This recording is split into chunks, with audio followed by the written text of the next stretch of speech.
could have been way better in Act 3 if you actually calculated this stuff in a much better way. And I don't think it's complicated. Here we have Markow theory. This is a state machine, right? So this thing here is moving around, right? So every one of these have the circle thing that I did earlier, right? So it's basically it's like, okay, here the AI have different like behavior statements, right? Depending on where you are. And so that like state circle machine though might be different though, right? So certainly it probably is like kind of the same thing, but like with Shadowheart, when she becomes good, right, with white hair, then I guess you would like alter the state machine, right? So you have like a different AI state machine depending on where you are in the node, right? So it actually probably would be like most of the node having the same state. But you get a point. The game doesn't have like the right side now. That's like it's my critique of the game. I hope it makes sense now. But that's what I mean. The game is like, nah, the game lacks that thing, okay? So, Baldur's Gate 3 review. That's right, I'm finally doing the review of the game and having played it for a few hundred hours, right? And I really want to stress on the point why here, for doing the actual review, is that I like, right, to first really play the game, beat it more than once preferably, right? Test every different class, see more videos, and then I'll do the review, guys. Hope you guys like the review. Obviously, I know this is coming out way later than everyone else, right? But this is how I use most of my reviews. So this will be a spoiler-free review until the end. Of course, we have to also review the storyline. So tomorrow, we have Armored Core 6 Fires of Rubicon coming out. That's why I feel I'm doing the review today, guys. Because, like I said, right, I really like to just play the game for as much time as I can, right? Before I do the review. It does frustrate me because you obviously get more views or whatever, right? If you do the review immediately, preferably before the game is out. But I always felt, even when I sometimes had the games pre-released, right? I want to wait until I really feel the game out. A few hundred hours, play every class and so on, right? And usually for me then, it's been more that, for example, EA games, DICE mostly. Like I got the games before because I know some, developers or bosses there, right? And so on, you get my point. But yeah, I want to really play out the game, right? So I want to do it here. We have a bunch of different topics I was talking about, right? We have the general premise, general setting and so on. The combo system, so was my biggest thing, right? Talk about that later. Of course, the storyline, and then general premise and so on, and how you approach different parts. And then later in the end of the video, talk about the actual, like, spoiler part of the storyline, right? And general story. Also, I want to do the companions. But first of all, guys, before we do all that fun stuff, I want to do a little bit of a parody of how this review would sound if I worked at Polygon or Kotaku. So this is the worst game I ever played in my life, guys. But I still kind of love it though, because I don't have the guts to tell you that I hate it.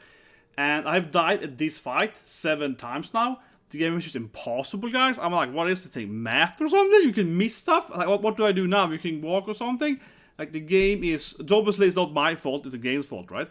But when I play Dungeons and Dragons, it's much better than this game. Like, when my girlfriend is the dungeon lead, and my girlfriend is very attractive, even though she's flat-chested, but actually big or whatever, and who cares?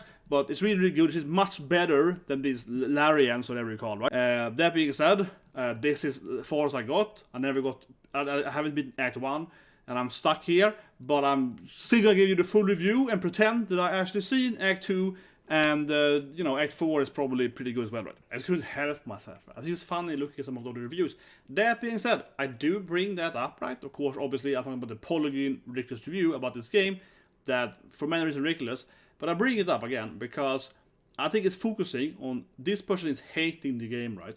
And the reason why the person hates the game is what I'm coming to right now, talking about the general premise of Baldur's Gate 3 and why people like it, right? So first of all, I said the first week of the game coming out, it is very similar to, of course, Elden Ring, right? And also why I bring up that Armored Core is coming out tomorrow, right? It's the next game from Software. But anyway, so Elden Ring, again, similar to Baldur's Gate 3, not actually how the game is played, right? They're both, they're both role-playing games, you level up and so on, but that is not actually why they're similar. They're similar, right? Because of what's called freedom, I suppose. So not freedom in the same way, but obviously in Elden Ring, you can kind of run, any way you want, right? It's very free, you discover stuff, right? And instead in Baldur's Gate 3, you're very free, because I can approach, this is, minus point whatever, it's a boss up here, yeah. I can approach the boss fight by stealthing, I can, do different stuff, I can actually, before the boss fight starts, right? I can throw like a sanctuary on my cleric or whatever, you know, I can do some kind of playing the paladin. Why did I press my paladin character for? If I place, let's play her here. I play her as a summoning druid, so I can, for example, for the fight, right? We can summon a water elemental, and this would then actually be in the fight. So this is actually recommended, right? Side note here. And we can also summon more elemental. Where's the button? This button here. We can summon some ice elementals. So now, if I enter the fight, right, I'm actually already gonna have 3 elemental summon, right? That is the freedom you have in this game. And of course, this is like for example, you can push down the boss, you can stealth, right? You can sneak up behind them, you can throw some grease bottle at them, whatever, right? So it's a lot of freedom in how you approach every fight in the game. And that, again, I think is very similar to Elden Ring, right? The freedom of how you move around the world. And of course also, again with Elden Ring, is that like the discovery in Elden Ring is more free because you have more an open world, right? But in this game instead, when you meet up with a person, let's go up to the boss here, you can, you know, interact with the boss, right? And talk to them and so on. So I think that's the biggest part of this game, where I would say it really sticks out. I hope you love it, right? Because, okay, now I'm stealthing, so I can rob him. Okay, you get my point, yeah, I failed stealthing, but you get my point, I can go up here and stab him or whatever, right? Now I'm playing in paladin, so I don't have much stealth, but yeah, obviously. That was actually pretty, that was supposed to happen, but you get, this is what I will comment here. So, now I have a bunch of options, right, with this boss, and of course, the whole game is that you meet the boss, right, you might join them, you might backstab them, you might, you know, different teams up with them. Again, this is a non-spoil part of the review, so I'm not going to go into details, right? But you get my general point, I hope, that the game is very good and it's very fun to play, right? Because you can already see how Act 1, for example, then, which is the first part of the game, is really fun to replay, right? So I have already played through Act 1 like 5 times by now, right? So I've beaten the game, right, with Sorcerer, then I played this is Paladin, and then I played a Monk, and then I played a Ranger, right? And of course you can respec whatever, but let's look at it. The point is that just playing Act 1 several times is still really fun, right? Because you have many different ways how you can handle an NPC, right? You can backstab them, or you can team up with them. You can just, you know, be nice to them, right? Or you can betray them and all the good stuff, right? And not only can you backstab them, like literally backstab them, but you, as I said, you can also then here, you can summon stuff, or you can prepare like some kind of trap, right? Etc. Right? So you can do a lot of that stuff. And that's really, really fun, which also means that, if anything, before you go into this game, the replayability, of course, as it's called, right, when it comes to video games, is very, very high. And I would recommend, in my opinion, as a side note here, I would recommend heavily, actually, that you should play this game like I played it, because I am right, everyone's wrong, no, but seriously. The way I played this game, my first playthrough, was that I played Evil, and then I just kind of blazed through it, so to speak. I didn't try to do every quest. Instead, I just did the quest I had to do and what I walked into, right? So I wasn't like I was speed running it immediately the next act. But my point is that I was mostly trying to do the main story, right? Like an RP thing, playing evil and doing most evil stuff. And then, of course, if I run into a quest, then I would do it, right? And then I would move on. Honestly, I recommend it heavily, genuinely speaking, in this game. I think you actually miss out, honestly, in my opinion. I have a lot of friends play this game, right? And I see when they play the game, and they basically circle around, you know what I mean? And they just keep doing literally every quest. That is better for late game, I suppose, because you get every item, you get some stats boosts and so on, right? But honestly, I would recommend, genuinely mean that, might be late to say it now, right? But I recommend that you run the game more so in a straight arrow, so to speak, right? And then, of course, the next playthrough has more valuable, right? Because now you can then go to the other area that is in the first time. If you do every little quest in your first playthrough, your second playthrough will be less fun. Sure, you can play good or evil, etc. and so on, but you don't have to do like all the quests, you know, in the first act at all, and it doesn't even benefit that much because, of course, it's a diminishing returns, right? The more you do one quest on a lower level, the less you gain, of course. That being said, like I mentioned, some quests are much better valuable, like you get a permanent charisma stat or whatever. I won't spoil, but there are some quests that are way, way more valuable. And it also, again, here in the basic premise on why the game is so good, right? Yeah, because that's great too. I like that the quests aren't equally good. You know what I mean? You go into a quest, you meet this old lady, You help her, and she's like, oh my god, take this, like, you know, legendary item. You're like, really? He's like, yeah, eat this fruit and you get, you know, plus strength forever. Awesome. You save this prince guy, he's like, oh my, whatever, I hate you. You get nothing, right? Yeah. I like that, and of course, here, depending on how you pick an option, right? When you save an NPC or whatever, you also have different rewards, right? So, and that's great in this game too. Like, it isn't just streamlined that if you do X quest, you get X reward. No, you can do X quest, and you might have 2 or 3 different rewards, right? It also might be better just to kill the quest giver and just rob them or whatever. Also might be more valuable of actually doing the quest, so to speak, if you can, right? It might be valuable depending again who you are playing as. If you're playing as an evil, you know, with stealing stuff, yeah, you might just kill the guys. Well, I don't care about this thing. Really depends, right? And again, that comes into the freedom. So I hope it makes any sense coming from a like why the game is good premise. But for me, at least, why I am playing the game now, I think it's more important, right, than anything else in the game, honestly, because the way I look at it, right, and leave a comment below what you guys think about it, but I'm looking from the mechanical standpoint, right? Because basically, what I described right now could have been a sci-fi game, right? It doesn't have to be, you know, Dungeons and Dragons. It doesn't have to be dragons or whatever, right? It could have been magic. It could have been technology. What I'm describing again is the freedom of choice, right? In the mechanics, in the options, in the quest line, and how you actually approach the game world, right? And like I said, in my first playthrough, I didn't even see half of the game, you know, because I was just kind of trying to just play evil, and I tried to RP, right? And when I play evil, I just don't care about the mini quest, you know what I mean? I'm just like, I want to take over the planet. I don't care about you guys over there. You use pebbles, yeah, you're freaking peasants, yeah. Like, I think it is, if you're evil, you shouldn't do much of the mini quest or side quest or whatever. I mean, like, you know, tiny, insignificant quests, because like, I don't care about these peasants, right? Yeah, like, you can be evil, yeah. If I do the quest, I wanted to feel like, okay, this is actually something evil me would care about, you know? Okay, even if it's like evil or good, I'm like, it has to be important to me, right? Where I'm playing, here's my paladin, and she's a very, you know, nice lady, you know, she's a futa paladin waifu, you know, whatever. She's like, I have to help everyone, you know? This playthrough is more like, I gotta go and save everyone. Yeah, this is like, where's all the quest, man? I gotta save all the children, you know? Yeah, this is much more like, okay, I'm gonna do everything here. I'm gonna save every single person, right?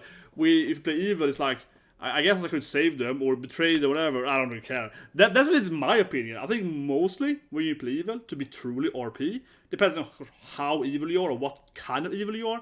But I think that most evil characters are more indifferent, in my opinion. Right? This is how I at least RP'd my sorcerer. He's like a high, you know, rich person, you know, living in his ivory tower. He's like, I don't care about this. Yeah, for him, it's more like he's evil, but mostly, I guess, he's indifferent. Yeah, he's just like, okay, whatever. I'm going. Oh yeah, but whatever. Where's the tower I need to go to? Yeah, it's like, where's the boss guy? I want to kill the boss guy. I won't even bother robbing you. It's like, well, he's poor. Yeah, I'm just gonna leave and go over here. You know what I mean? Like, that's more his play style. Yeah, it's like, no, I'm just gonna go over there. So I think also that's a reason why I beat the game, I guess, fairly quickly, right, with my first playthrough. Again, purposely, I'm not trying to do all the quests anyway, because I want to have the replayability, but also because I feel that the RP character was like, I don't care about these people. I don't care. I don't save anyone. I'm just gonna kill them all and betray them later. Yeah. That being said, though, there is one issue in the game I want to bring up here. So it's just minor spoiler, but it's on the premise of the storyline. So talk a little bit here before we get to combat. So there's one thing in the game, though, right? And that is that, can we leave here? You attack him? Whatever, it's attacking them. Yeah, I'm still in the steel tape. There's one thing in this game, and that is that in the premise, of course, it's a very basic part of the story, I want a big spoiler, is that you are gonna have this, what's called, how to put it, elitid. It's like, you know, mind flayer parasite in your brain, right? Okay, so this is the basic, start playing the game, you get a, you know, in your brain, okay, you can't avoid this, right? Whatever. My problem with that, though, is that I do feel that I don't like how that's a part of the gameplay. So again, this is a spoiler, not a big spoiler, but basically, okay, so one thing I want to bring up though, which is a minor spoiler, guys, but this is a very minor spoiler, which is basically the basic premise, right? And that is that how the mind flating works. So I bring it up here because this is the basic premise, right? And this is actually an issue I have with the game then. So In the game, you of course have this mind flayer parasite in your brain, right? That's a whole basic storyline plan is that you will turn into a mind flayer unless you can get it out, right? And you can meet a lot of different people that can help you with that, or with different success rate, right, and so on. So that's the basic premise of the storyline. Okay, you have to find the mind flayer or whatever, right? Who's behind the absolute or whatever, and you have certain time on you, but the game doesn't really have any time tracker on you. But whatever, that's the premise of the storyline. From a game standpoint, though, this is actually something I don't like in the game, honestly, and that is that when you have this mind flayer, right, you can consume them, and depending on how you play the storyline. So again, this is the mind spoiler thing. You will unlock a talent tree, basically, right, for the mind flayer or the mind parasite, right? And yeah, I don't like how this works, because you can correct me wrong or whatever, but if you play evil, come back to the evil good thing, if you play evil, I would argue that, mind flayer, baby, give me more power, it's easy. You do this quest, right? You take the mind flayer parasite from the other enemies, and you get stronger and get more, talent points. But when I'm playing my good playthrough, I feel like I want to be pure, right? So I don't want to use the mind flayers at all. And I think that makes sense if you're a good character. You also could play maybe, I don't know, like a neutral character. Also don't want to be, mind flayer control or whatever. You also trick your companions to get the powers up and so on. But anyway, my general point is that, honestly, there is some issues I have with the game. The game isn't perfect. And I do want to bring it up here because I don't like how, like if you play the good character, I do feel like the whole mind flayer talent tree thing is like, you can't use it because, it's like an evil thing, right? So I would argue that playing evil unlocks your mind flayer talent tree, and if you play good, you shouldn't do that. I know people can say I'm wrong because you can still get the good ending or whatever, and different endings and so on.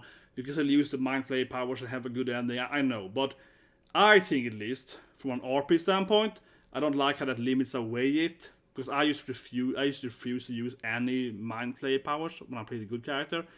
And I think a lot of people probably do the same thing, which means you're missing out on I won't say a big part of the game, but like a minor character development part. It also affects, combat and so on. So I don't know about that. That to me is a little weird. It feels like a mistake there or something. I don't know. You could argue you're still a good. I mean, yes, you can be like, I'm a devoted paladin. I'm using the mind flayer to the greater good or whatever. You can still argue for it. I don't know, but I feel it's weird how it's like the decision making of it is kind of like a little side note there. But anyway, let's talk about combat then, right? My favorite thing. Coming to that now then. Actually, I say one more thing here. Comes storyline later, right? Is that you basically have, like I said, you have the mind flayer go into a world, right? But what can I say? The premise is a fantasy game, guys. But I want to talk about combat now, and I do, as we go back to the parody I made earlier, because I do think it has one thing I do agree with the Polygon Author who hated the game. There's one thing I actually massively agree with, and I will show you here in the combat then. So let's talk about combat. My own personal biggest thing right now, which I work with the most, math and so on, right? There's two things I want to address, speaking here, right? Of course, like, Jesus Christ, the Polygon people are dead wrong, right? I think the Polygon Author is interesting because she cannot really, extrapolate though, something that people really disliked over this game, right? And that, of course, is hard, right? How is this first? Yeah. The game isn't that hard, okay? The game is hard, I suppose. It definitely is harder than the average game. That is fair. You can have options to shoot and so on, right? The game is harder than the average game. That is fair. Is it hard like playing StarCraft 2 and Grandmaster? No. You know what I mean? Like, I play, pretty good StarCraft game, right? Is it hard like, for example, 76 was released, 2 months ago?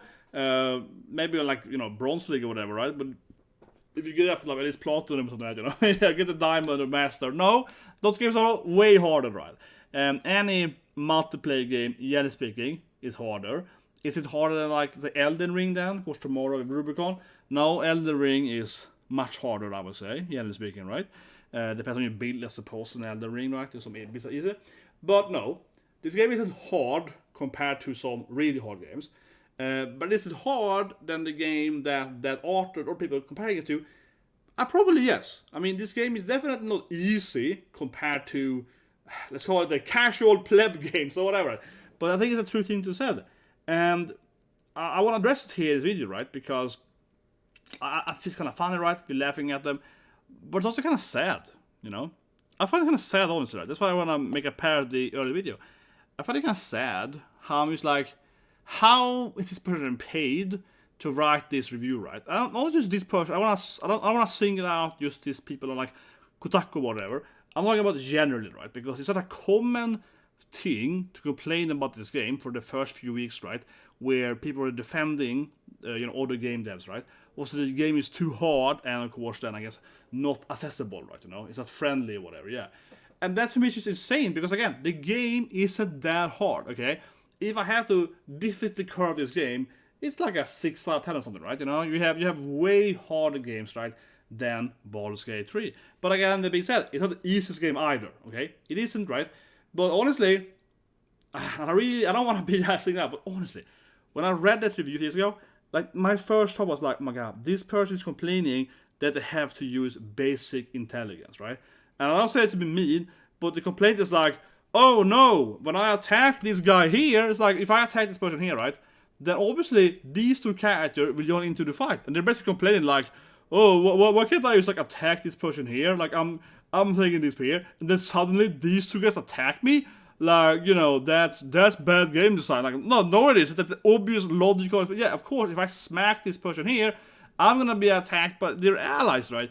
And when you read these, like, professional reviewers, right, and all people, whatever, so yeah, people on Twitter, so on Reddit, they are saying this game is bad because how should I, as the player, understand that I can't just attack someone without attracting their allies? Like, that's the most basic human thought ever. You know what I mean? Like, you don't have to play this game to understand that if you walk into an enemy army or whatever, right, and you sort of smack one of their guards, the other guards will probably come and attack you. It's like, isn't that like a basic intelligence? You don't need to play a video game to understand that. And the game doesn't need to have a tutorial or whatever, because some people complain, the game is a tutorial, right?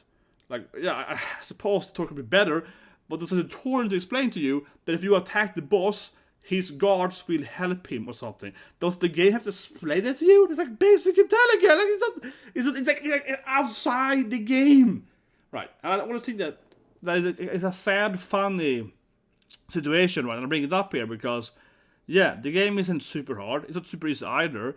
But mostly the game you have to use common sense, like basic intelligence in the game, and the game doesn't tell you stuff, which is true, right? The game doesn't tell you that these people, the guards or whatever, will attack you, right? It doesn't tell you that. For example, if you go to, in Act 1, this is not a big spoiler, if you go to the druids, they have this relic, this artifact in the middle of their grove, you can steal that one, You can walk up to it, you just grab it. You grab the relic waifu, right? And if you do this thing, they all will kill you.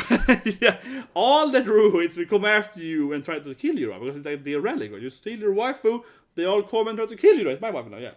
They will come and kill you. Like, does the game have to explain it to you? Does the game have to, have a tutorial for that? No. The first time I did that, right, I tried that, I was playing Eva, I tried that, and I died. I had to, reload. But it didn't make me angry, right? It made me happy. I was like, that's pretty fun. I almost escaped, you know what I mean? I tried to tell, I didn't make it, Like, that's kind of what I think about it. Yeah, I was like, I was almost better, yeah. Like, I don't expect the game to let me do that, right? Without some kind of challenge, or speak. So it's back to that freedom thing I mentioned earlier. But also, again, right, it's like, well, yeah, of course they're gonna attack me, right? And that's fun. And again, the game shouldn't have to explain common sense to you, right? And it makes me frustrated as boss. But kind of sad, right? Seeing them complain about that. But again, it is a big part of this, I suppose, the strategy, right? So I bring it up here, because it is a big part of the combat, right? As you saw here, play the game, right? I just kind of smack this guard or whatever you call it, right? Patrolling, right? Now I'm triggering these characters. So obviously, I could have set up traps here. I could have, put some grease here. Here's an archer. I mean, clearly I could have had one of my character before the fight stealth up here. I wasn't that stealth because yeah. And one people could have walked up here in the beginning, right? They can jump up or whatever. Can I jump up here? Where's my jump button? Okay, yeah, I guess I'm too low strength now. It's a ladder, I'm on level, this is like I'm a Gale too, or whatever. So you can of course get up there, you get my point, you get my point, okay? I don't know why I picked this, I just took some random load file, but I knew I was with some guards. But you get my point. He could have stood up here at the beginning of the fight and so on, right? So you can prepare all that stuff, right?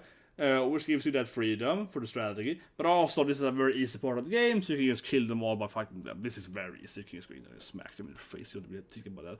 But, you have that option, right? And that's why the game is great, right? You have the freedom and you have strategic options. But I don't think the game is overly hard. But again, I keep saying it's not overly easy either. Because, yes, the game will definitely kill you playing Tactician if you play it brain dead, right? In my first Baldur's Gate 3 video, I thought about how I liked the game a lot, right? And the game I played before it was FF16, Fantasy 16, which I also like, but FF16 is incredibly easy, right? That's the biggest issue of that game I have by far, is that FF16 is like brain dead easy, as I said in that video. And this game is like the opposite, where it isn't, again, overly hard, the combat, but you have to always think about it, you know what I mean? This game is more like, yeah, that's why we look at this combat here. The game is, the combat isn't complicated, but it's more like you have to always be prepared, like the Illidan, you were not prepared, I think that's kind of what I would say simplify the way to look at Baldur's Gate 3, You have to always be prepared, right? Which, again, makes it great, because, it's more like real war, right? You have to always be prepared. Should I put some trap there? Should I put some spell there? Like I showed earlier, should I summon my stuff, Like, I'm playing Yahara as a druid summoner, whatever. I'm trying out the build, So she's just like, I can summon 3 elementals before the fight starts, which means that when you go into the fight, you have to spend your, time summoning them. You have them all out, right? So you play Necromancer, Druid, Wizard, Necromancer, etc. Highly recommend you to just summon all your skeletons right before you enter the fight.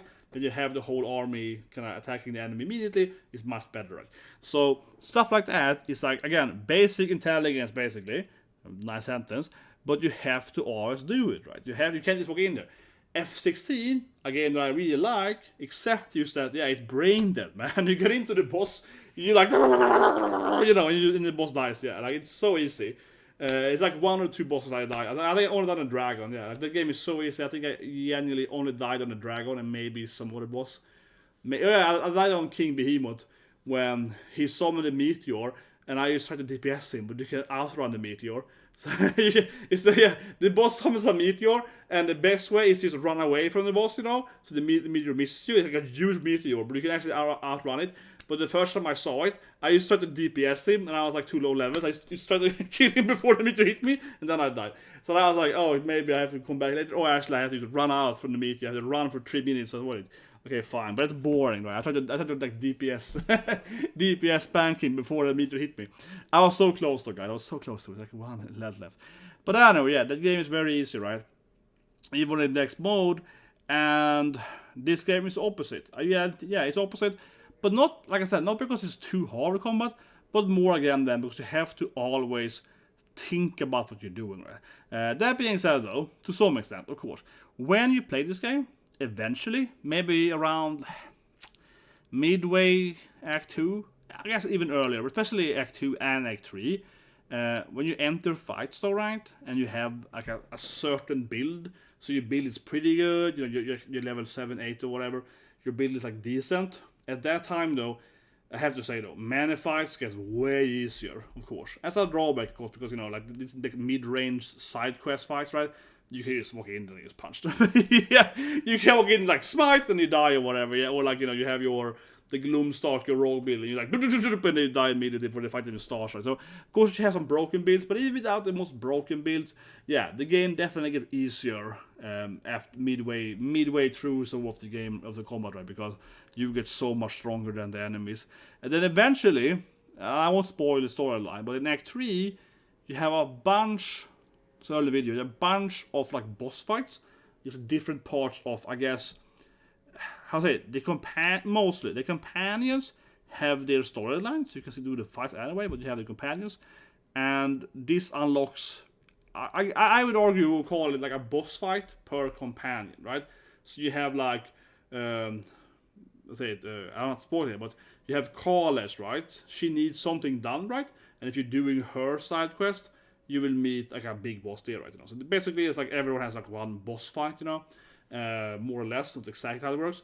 And like I said, even if you don't actually have the companion, or if you haven't done the quest line earlier with them, you can still, I believe, maybe I'm wrong here, but I think you can still do all of those bosses anyway.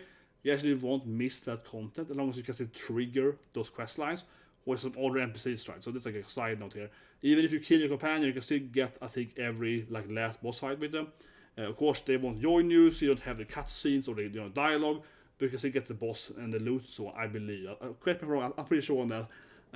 For example, in my Paladin playthrough there, I had killed off one of my companions, right? But I'm still doing that companion like end boss fight anyway. Anyway, point from a combo standpoint is that Act 3 is a little weird in a sense, I think, from a balance standpoint, because yes, these like basic fights are so easy in Act 3. Like you enter the firework house, it's like 10 enemies, so you like you just massacre them, right? Your builds are so powerful now, you just crush them so easily. And then, but then if you go to the boss fight, it's like companion boss fights, what you call it now, immediately, they're so hard, like to some extent, but you know what I mean? Some of them are very, very hard, and you can unlock them immediately, basically, in Act 3, if you know how the questline works, right? So, but it's a little bit like you have 6, 7 of these, you can like pick the right order, and yeah, it's a little bit weird. But my point is that I think the balance of the game is a little strange here, where like, yeah, the basic fights on Act 3 are super easy, and then some of the boss fights are very, very hard, especially if you do them too early. That's the thing more so, right? Like, you can be like level 7 or so, and you wait, yeah, you could be under level. It's a little bit like that. You're probably around level 8 or 9 or so when Act 3 starts, and you can like immediately go to one of the hardest boss fights that you probably should be 11 or 12 to do. So, but again, you know, that's a freedom aspect, right? It's freedom aspect, but I have to say, as a combat designer myself, I find it a little bit unbalanced, right? Where I wish that it probably should scale better. Like, I want my build to feel powerful. I want to feel strong, you know, but at the same time, I don't want to use like steamroll these like normal enemies. I don't want to just go in and be like, yeah, bam, you're dead, you know. I don't want to use like whatever, you know, like this is obviously like a lower level fight here, but get my point. I don't want to go in and be like bam, bam, bam, and they just die. And I also don't want to be able to. Actually, I mean, the other way around, where I go in and I just get owned by the boss, that I prefer. Yeah, then I have to return later, right? But like I said earlier, though, even if you're like under leveled for some of the Act 3 bosses, you can still mostly do them all anyway, as long as you again are prepared, right? You come in there and you're like, okay, she's gonna do this thing, so I'm gonna stealth over there with this character gonna summon that elemental, or I maybe even respec to get this spell instead, and so on, right? But again, that's because the game, right? You can actually approach a boss where you're clearly on the level for the boss, right? But if you know exactly how the fight's gonna be, you can like, you know, set up the perfect thing. Like I said, it might even be worth respecing, like, oh, but if I had this spell with my cleric, it would be easy. So I go respec, get the other spell, and then I will do that thing. So I like it a lot, right? That being said, I can see how some hate it. I can see why, especially from a combat design standpoint, because it definitely might feel, and that's actually when I bring it back to this Polygon Author, I do agree with her to some extent, that some fights, right, not this fight here, because it's like very low level Gatge, but I can see how some fights does feel like you can't beat them the first time. Obviously this fight you can, like random patrols, right? But some boss fights, I would say, probably feels weird. Like you enter a fight like over here, like you summon, like basically, how I play the game. Basically it's like, let's say you enter like here, right? And I started fighting against these guys. And like I said earlier, it is stupid of you to believe these guys will attack you. Obviously these guards will attack you, right? But sometimes, when it's not like a fight over here, this might trigger an enemy over here, you know. Like, suddenly a boss comes running from here. That I do agree with. They're like, what? Yeah, and I was like, oh shit, I'm gonna die now, you know. There's to some extent it's like that, where you do some stuff and it has like, really weird things with you. That being said though, and I comment later in the video, that might be a bug though, I have to say, because sometimes the game is really weird with that. Like, you start fighting someone and the boss literally comes from like, you know, 10 miles away, and you're like, okay, like this doesn't make any sense, you know. And I heard people talking about how one of the last bosses can be very bugged. Has happened to me. I'm not gonna say the name, but it's like one of the last 3 bosses. If you betray this boss or whatever, it might trigger the whole city in Act 3. Something like that. It haven't happened to me, but I can definitely see it. And then the boss will attack you from like the whole city, something. That doesn't make any sense. But so the game might be a little buggy on that though. But there I can see how the art actually might be somewhat correct. That sometimes some fights doesn't make any sense, what the bosses or whatever are doing. But it might be bugs though. I think it mostly is bugs because this is like, nah, that guy is way too far away, you know. But sometimes though, like these enemies here, of course they will attack you, right? So it's a little bit like, honestly, when I read that article, I am wondering, it sounds like they're meeting these guys, right? Yeah, so I'm like, yeah, that's stupid. So that's one thing. But like I said, generally speaking though, I can see how the game is a little annoying, and I agree with it to some extent, right? That sometimes it's like, even if nothing weird happens when it comes to like bosses or whatever, bugs and so on, it does feel a little bit like, oh, this boss fight isn't that hard. I just have to basically enter right and know what I'm doing right. So if I know what I'm doing, this fight is very easy. And if I don't know, it's very hard. And you might say, oh, but that's obvious. But no, I don't think so, because some games, right, you can enter a boss fight, and as long as you figured out how you played, like F60 damage earlier, that game is too easy, right? Because you have the dodge is so powerful, so you can use a dodge anyway. Right? But in some games, you basically can enter a boss fight, and if you know what the boss will do, it's obviously easier. But if you don't know, you can figure it out, you know, during the boss fight, right? And then of course overcome the boss. But there's some other games, and I will argue that this game is like this to some extent, right? You will enter a fight, and if it's the first time you face this boss, there's no way you're gonna win, because you have to first, you know, see everything happening once, and then you can win the boss, right? I think it's very fair to say. That being said, obviously, most of the time, you have to use better prepared, right? Yeah, like I said earlier. But sometimes, though, I do find that it's a bit extreme, where you're like, okay, there's no way I could have seen it happening. There's no way I could have known that boss will transform, and then this thing will happen, and I have to stand over there because this thing will explode that platform, and then everyone will die. And sometimes it really is like, oh, they can like lift that thing on fire, and then everything dies on that like floor, and I couldn't see that thing because of the camera angle or something. So, and then everyone dies. I have to replay. It's it is a little wonky sometimes. Where I have to say I do agree to some extent that if it's a little bit like, oh, you have to fight this twice, right? You know. That being said, I keep saying it. Most games, I think, are like that, right? Where you have to, you know, fight that boss a few times to understand the patterns or whatever, right? Or the tricks or whatever. I mean, Elden Ring, for example, right? Obviously you have to fight many bosses more than once just to learn the pattern. That being said, though, I think Elden Ring is better than this game, right? In its combat, because Elden Ring, even though you usually have to learn the pattern, I think the Elden Ring is also a game where you can enter a really hard boss fight, but if you are a legit good player, you can still take the boss down. For example, I played Neo 2. I played the whole game, you know, naked, like no armor, the whole game, my first playthrough. And when I got to the elemental twin boss in that game, I perfect defeated it immediately. So I had played the whole game right, again, naked, like no armor, right? With this like waifu gyro demon shake, right? So I have really mastered, I would argue for, but I have to argue the dodge in that game, right? You know, because I die immediately, right? So I have to like, perfectly dodge that. And when the element twins appears, like one of the last bosses in the game, which is easy boss though, so the third boss. Obviously at that time, I'm just like super ninja, you know. So that boss arrives, I'm like do, and I able to kill the boss now because I was like super prepared to dodge that, you know. So I prefer that. To me is a better, you know, combat design where you truly can kill every boss the first attempt. Is perfectly. Actually, when I played Bloodstained, and this unfortunately isn't happening on the same day. But when I played Bloodstained, and I never actually uploaded it because it was something really bad happening at the same time, but I failed the last boss in Bloodstained, that true last boss. I beat him in the first attempt, perfect kill. Yeah, I have it recorded, I think, somewhere. But hope so. It was a very tragic day there at the same time, so I never got the video up. But basically, when I unlocked the last true hidden boss in that game, Bloodstained, I truly perfect kill the last boss in the first attempt. Right? That kind of tells you that, you know, okay, I played this game too much, you know what I mean? And I do think this game lacks that to some extent, right? It can be somewhat hard to, yeah, take care of some fights I have seen before. Of course, there's a big caveat in this game, mostly in Act 3 and somewhat Act 2.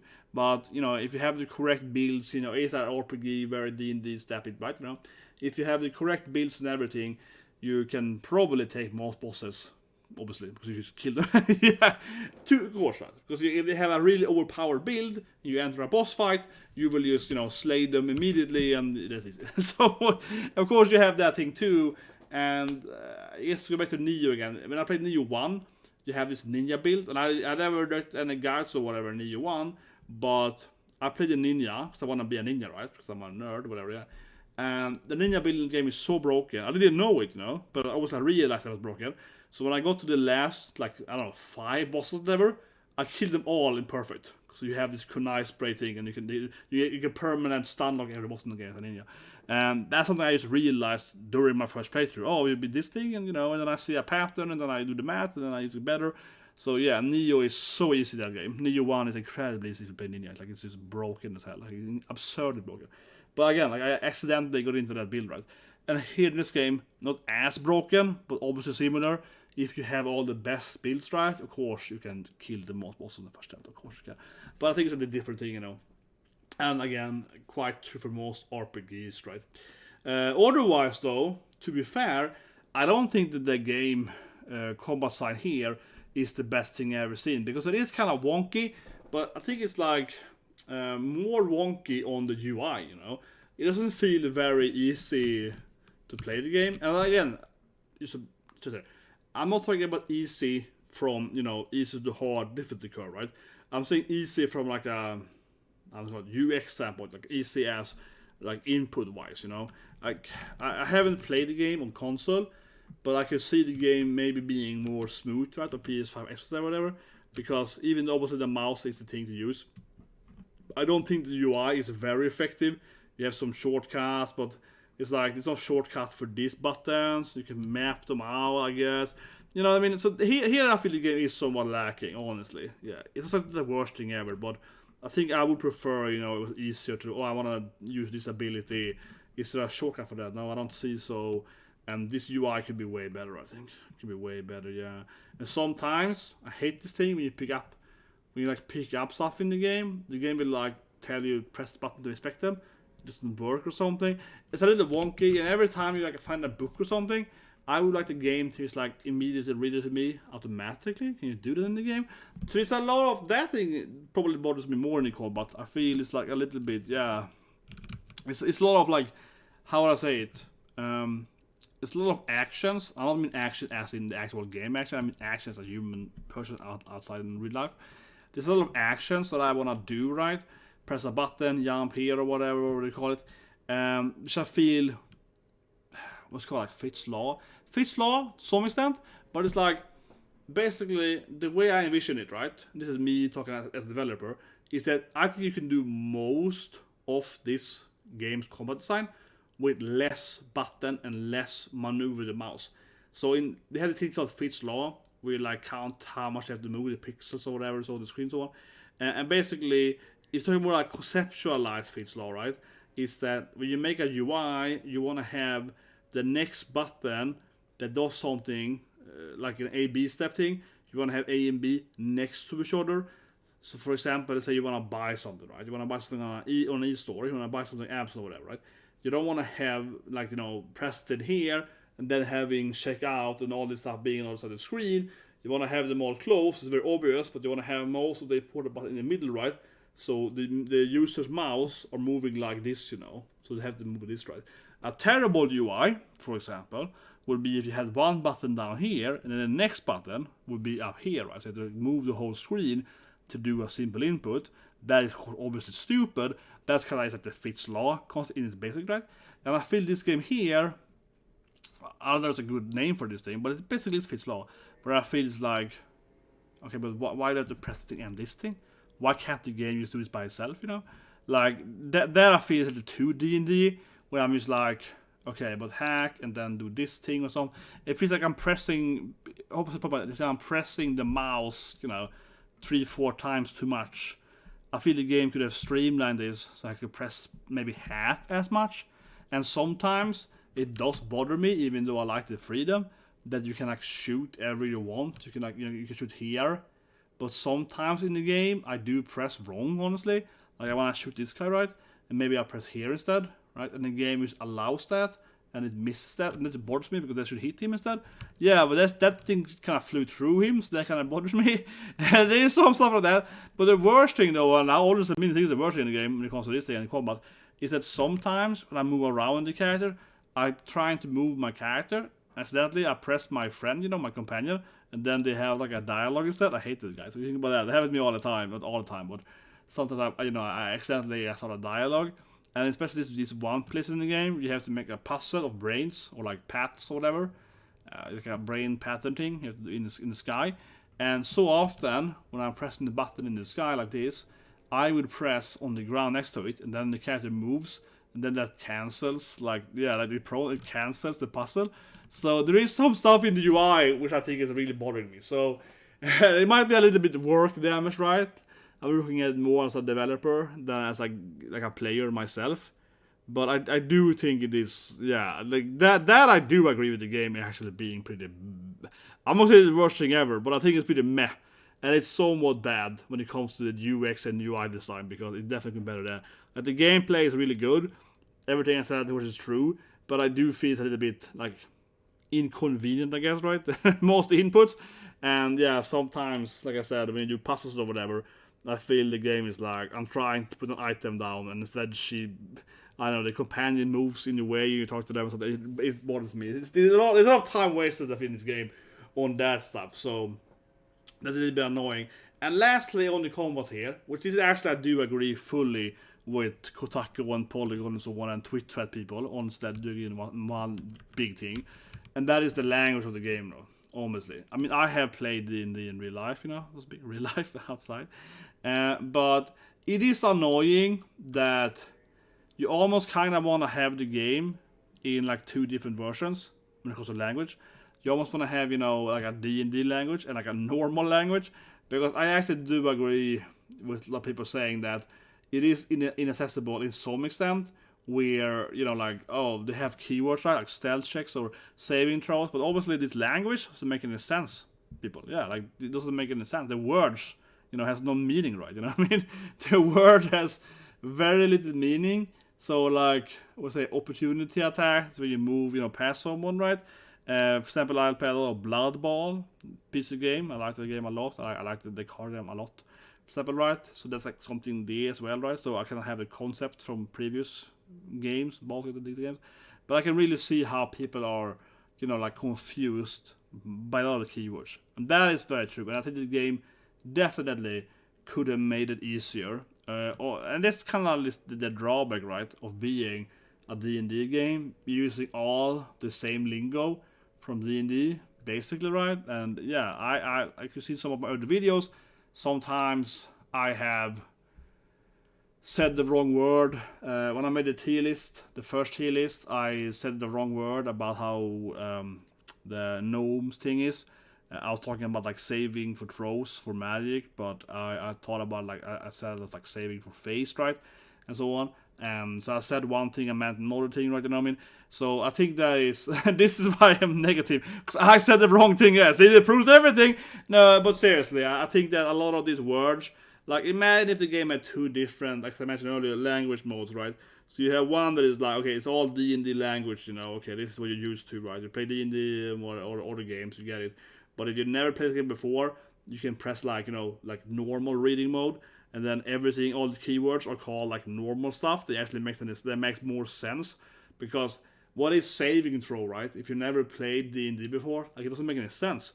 Honestly, it's a terrible word, and I mean as a developer, like, why would you ever call it that? Like, it doesn't make any sense, guys. Okay, seriously, if you made this game today, or like, I guess D&D today, right, you wouldn't call basically compare these keywords to something like, I don't know, magic or Hearthstone, maybe, right? Basically, like, I'm not saying that every keyword is perfect in Hearthstone, but they obviously make way more sense than the keywords in this game does, right? Most of the stuff is like, you can kind of guess. A keyword should basically be, you should be able to guess, what it means, right, without having to read it. For example, I worked in this game, and I had the keyword overkill. This is before, actually, they had it in Hearthstone, so they stole it from me. But but basically how it works, right? One character, one hero in the game, he's the only hero in the game who had ability, was that if he killed someone, the extensive damage, right, would fly to his next ally of the enemy, of course, not yourself. So if you hit someone for 40 damage, they had 20 health, that, like, obviously 20 then would fly, right, to the next enemy. However, his passive also made it do double damage. It's a little more complicated like overkill, but basically, so if he killed someone, it actually will fly 20 times 2, which is 40 damage. I mean, easy math, but obviously the point then was that this hero should always be the finisher, right, of the enemies. If you attack him last, you could do more damage to the enemies, right? But that was overkill. The word means, I'm doing too much damage, I'm overkilling someone.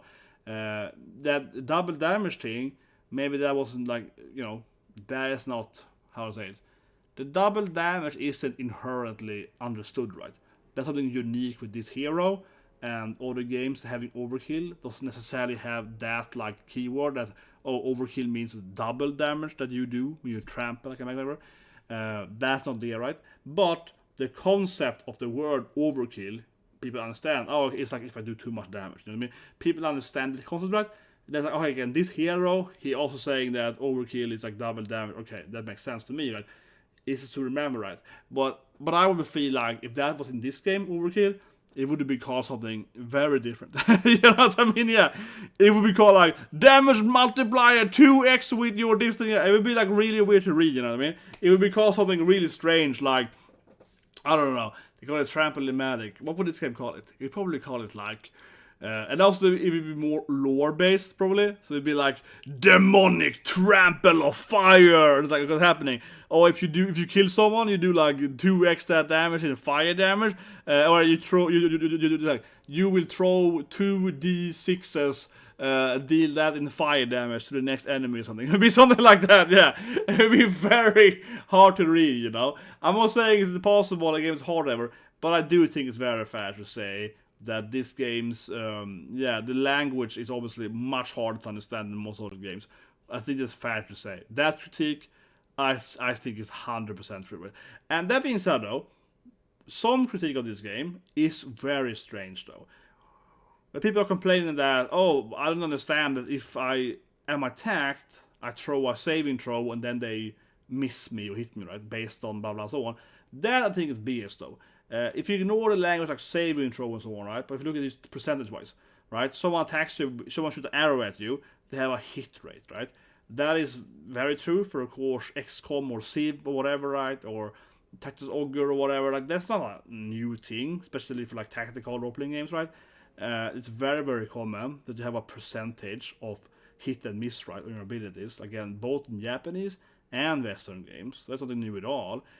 So there, I think people are basing it, right? Maybe the language is a little weird. Like, you throw 2 saving throw, psychic damage. Yeah, maybe it's like weird language. But conceptually, that if someone attacks you, they might miss or vice versa. Removing the dice throws, right? It's looking at it from a conceptual standpoint, like attack and miss and so on, and like stats. That is should be easy to understand. So my point is, of course, that I do agree, right? That is conceptually maybe hard from a language standpoint, but from a mathematical standpoint, so to speak, the game shouldn't be hard, and that's also probably what I think that a lot of people are making fun of, right? Of Kotaku and so on, and Twitch and so on, right? When they can play on this game, because again, from the basic intelligence of like understanding math and stats, right? The game isn't hard. And if you even understand words like opportunity or what do we have a saving throw somewhere here? And you can see because I'm covering it, right? Where is it? Advantage. Where's her goddamn guiding bolt? You say no, it's guiding bolt. Is it? There it is. Sacred flame, and then it's like if you miss. Maybe have the higher level. But you get my point. It's like, there's some weird text. It's like, but if you do this thing, you will save your spell slot and stuff. Yeah, that stuff. Again, you save that. Yeah, that stuff, spell slot and so on too. Yeah, absolutely. From a language standpoint, that's hard to understand. But if you just call it like mana or whatever, right? Yeah, imagine you just instead of calling it spell slots, you're just calling it like mana 1, 2, 3 or whatever. You know what I mean? People would understand it way easier. So I think it's like a weird thing where it's like. Yeah, I'm agreeing with those people on a very superficial language level, absolutely. But from a conceptual, mathematical standpoint, I think they're dead wrong, right? Because even if the language, again, then it's hard to understand, they should understand, like, okay, but hit rate it's like math, you know. Doesn't matter what you call it, it's a statistic right there. So it is very strange. So that's kind of where I am, you know. Long video, guy. I hope you guys like it. Because that's what I think about it. I'm always like, yeah, but from a math standpoint, they're wrong, you know. So I'm trying, you know, I'm trying to be unbiased, right? Like I said, from an engineering, STEM, or whatever standpoint, I think they're dead wrong. But from like a language, like design, UI standpoint, I think they're actually alright. The game has terrible UI design in many aspects, both language, but also the input-wise, the button and so on. I think in the game are frustrating to me. Yeah, I think the game has a lot of wasted time there. I mean, especially if I summarize the UI bit, right, is that I feel I'm wasting my time in the game. Like I like the game, I love the game, but the point is that, let's say that I could have this fight, right, in like an hour, okay? This fight takes an hour, it's a great boss fight, and it's over, right? But because the game's UI is a little bit wonky, it feels like it takes 10 extra minutes, right, to just do everything correctly. Like, you know what I mean? And I don't think I'm only feeling that. No, it's like, okay, I have to press this thing. Oh, no, that was the wrong thing. No, it have to be like that. No, oh, sorry, I have to use this camera, then this thing. It feels like it's kind of wonky like that, you know? It's like, yeah, it's like, it feels like I'm wasting, you know, yeah, like 10-20% of the game could have been cut off, you know, like, speed up or whatever. I mean, if it was better done, right? That being said, I don't think it's an easy task to do, though, to some extent. But yeah, some stuff just feels really, really not streamlined when it comes to the inputs of the buttons or how you press. Like I said, when you're doing the puzzles, I hate it. It's so much time I feel I'm pressing the wrong thing and it just feels wonky. And sometimes, though, you know, it would be annoying if the game always asks you, like, are you sure you want to do this thing?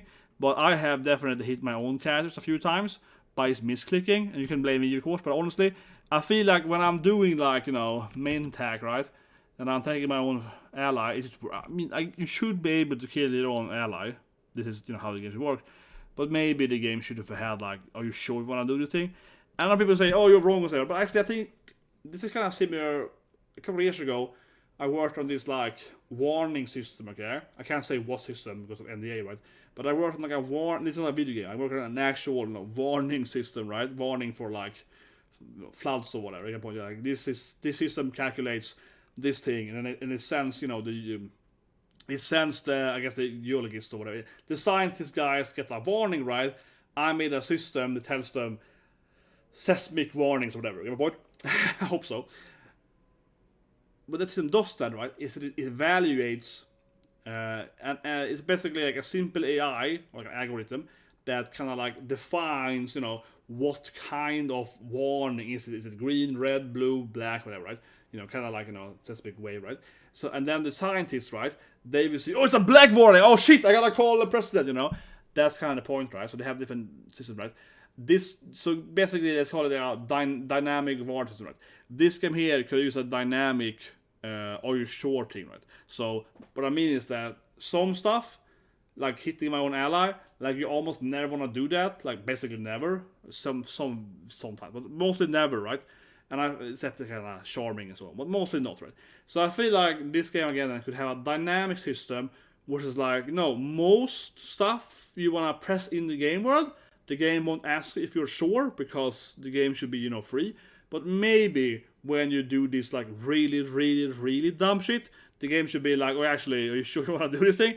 And I think that, honestly, for me at least, I misclicked this thing. And you can blame me, but I think I missed this thing a few times where everything is standing together. And you have all the VFX on you. It's like fire there. It's like this angel over you, and it's like burning, and it's like a wind shit going on.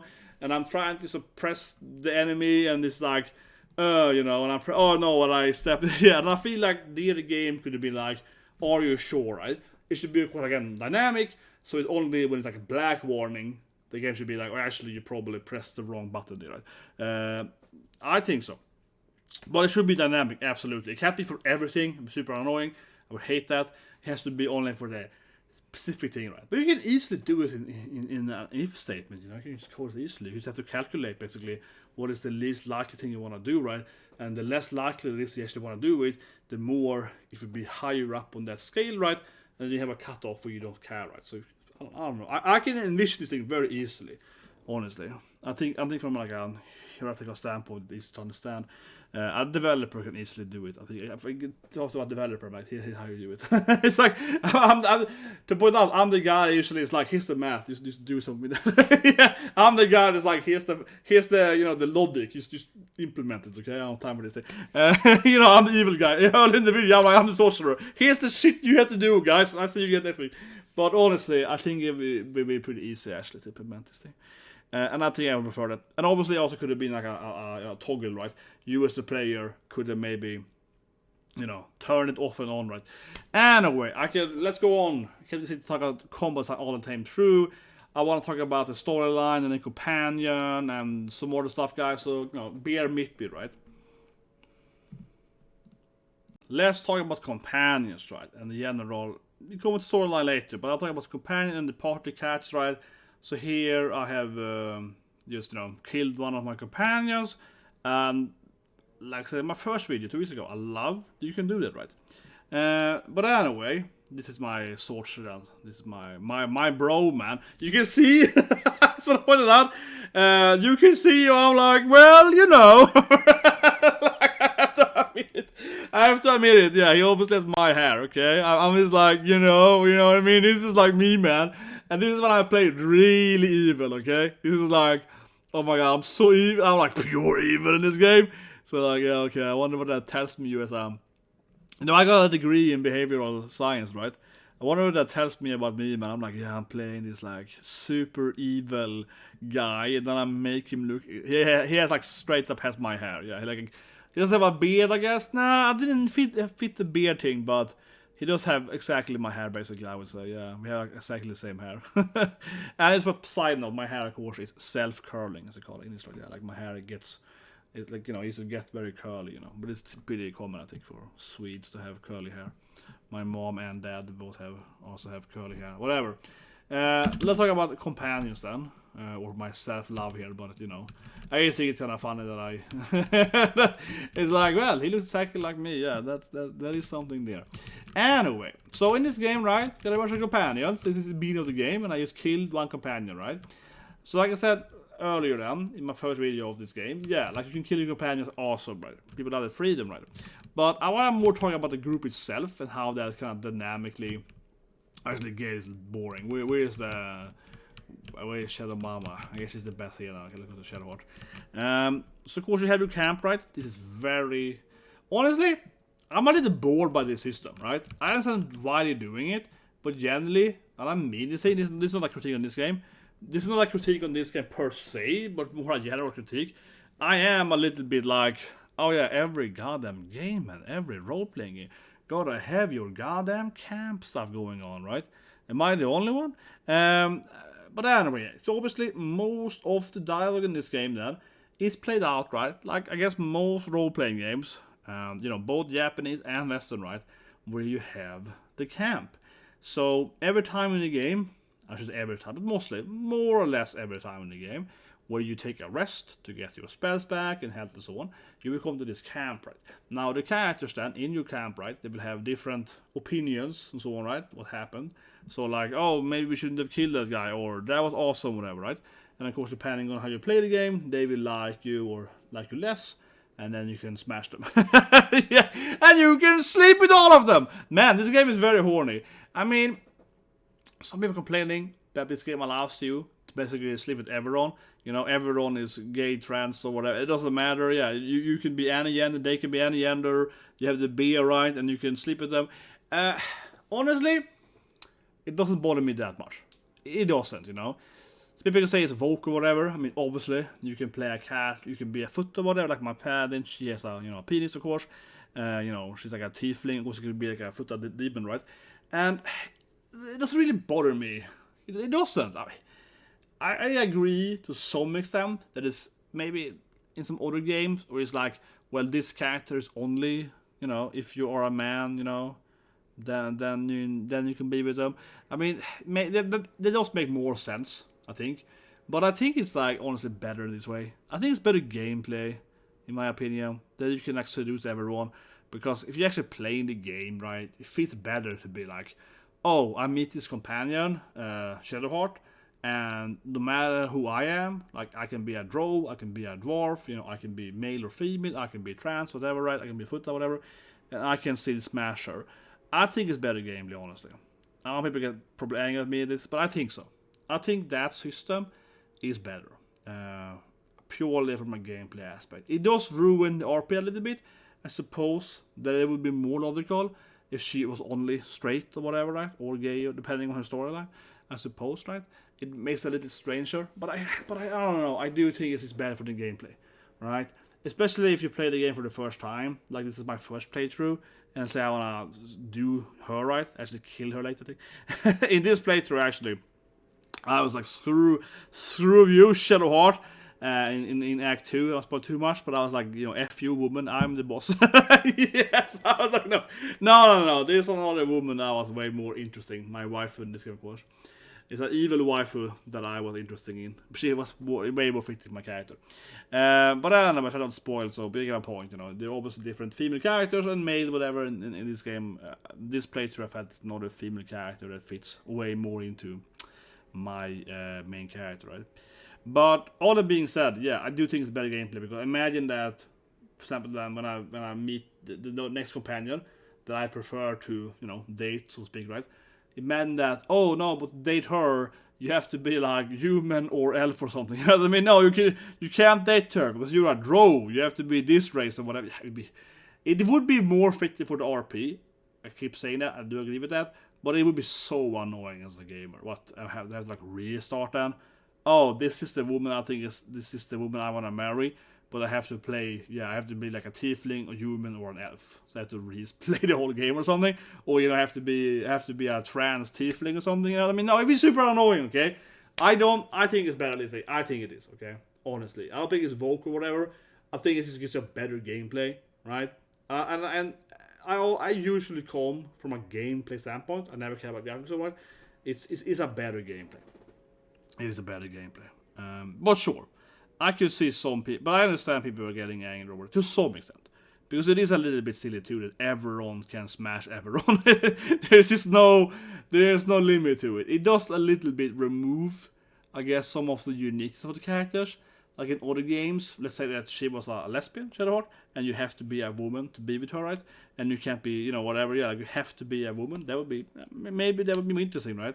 But I think that the game doesn't really fit in for that. But I could see how that could be interesting. But they have to replay the whole game and so on to be a woman, and it would be very complicated. That being said, though, if you ignore the whole everyone can do everyone kind of thing, I do think the game is kind of too horny, though. Yeah, we've seen this like speed runs, you know, speed run and 8% of sex, whatever. Yeah, 2 straight big with last trail in 2 minutes. Yeah, I do think the game, honestly, though, is probably too thirsty. Yeah, I think it's too easy to get laid in the game, in my opinion. Especially with her, especially with the Gitanki. Yeah, she's very. Maybe I guess you could argue. I think it's fair that maybe the Gitankis are just really thirsty. Yeah, I suppose. But yeah, Gale is weird. Gale is like, yeah, let's do it. And I was like, what do you even like me for? Honestly, in my first playthrough, when Gale is like, oh, I need my magic stuff, I was like, shut up.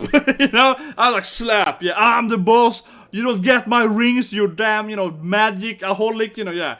I refused, right, to give Gale stuff because I'm evil. I was like, screw you, Gale, shut up, you know. I didn't accept his behavior, right? And so I'm like, every time he asked me here, you know, for like item stuff, I was like, you know, just shut up. And yet, after that, he's like, yeah, let's do it. And I was like, what? So, that's a little buggy, or maybe you can argue for the AI flowchart. But no, I think the game is too thirsty because, yeah, I've basically been, right, to summarize it, I've been rude or dismissive, right, to him for the first few hours. Yet he wants to do me. I was like, when was I even nice to you? Like, why do you want to do me? It doesn't make any sense. He's just like, oh yeah, let's do it. And I was like, what? I've been like really mean to you for like 3 hours now. And there's no way you should like me, right? And with Lazarel, where it's pronounced Gitangi, you basically have to just save her, yeah. She will sleep with you immediately. You have to just like, you save her life, and she's just like, oh yeah, you're kind of hard, yeah, steel. Then I'll test my steel against steel or something. Yeah, she basically comes to you and like, yeah, I like your weapon. Wanna sharpen it? Something, you know, more or less immediately. Yeah, I will ride. Yeah, it's like, you know, she's about like, I wanna smash now. Yeah, it's like, but honestly, Her, I suppose, like I said, makes more sense. You can argue it's her Gitanki thing. Oh yeah, you're strong, let's do it, right? But some of the other characters, which acts less touch than her, but in the same way, yeah, it's a little bit like, I don't know, are you even doing that? Yeah. But I digress. Not the biggest point. Let's talk about the actual, I guess, companion-ass people, right? You know, Shadow Mama and so on, yeah. Kind of the wife of the game. Probably most people's favorite. I think Carlex is cooler, though. So I'm gonna not try to spoil too much here, right? We talk about the main companions, then we talk about some of the later companions.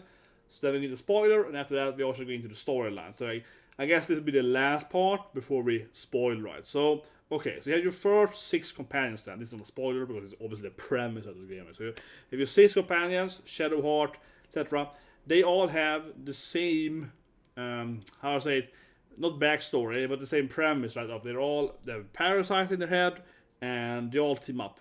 I don't think the game, actually, in my opinion, is very well done in that sense, because I think it's kind of silly how everyone is like from the Baldurian Baldur's Gate thing, and you basically find them all immediately next to the ship.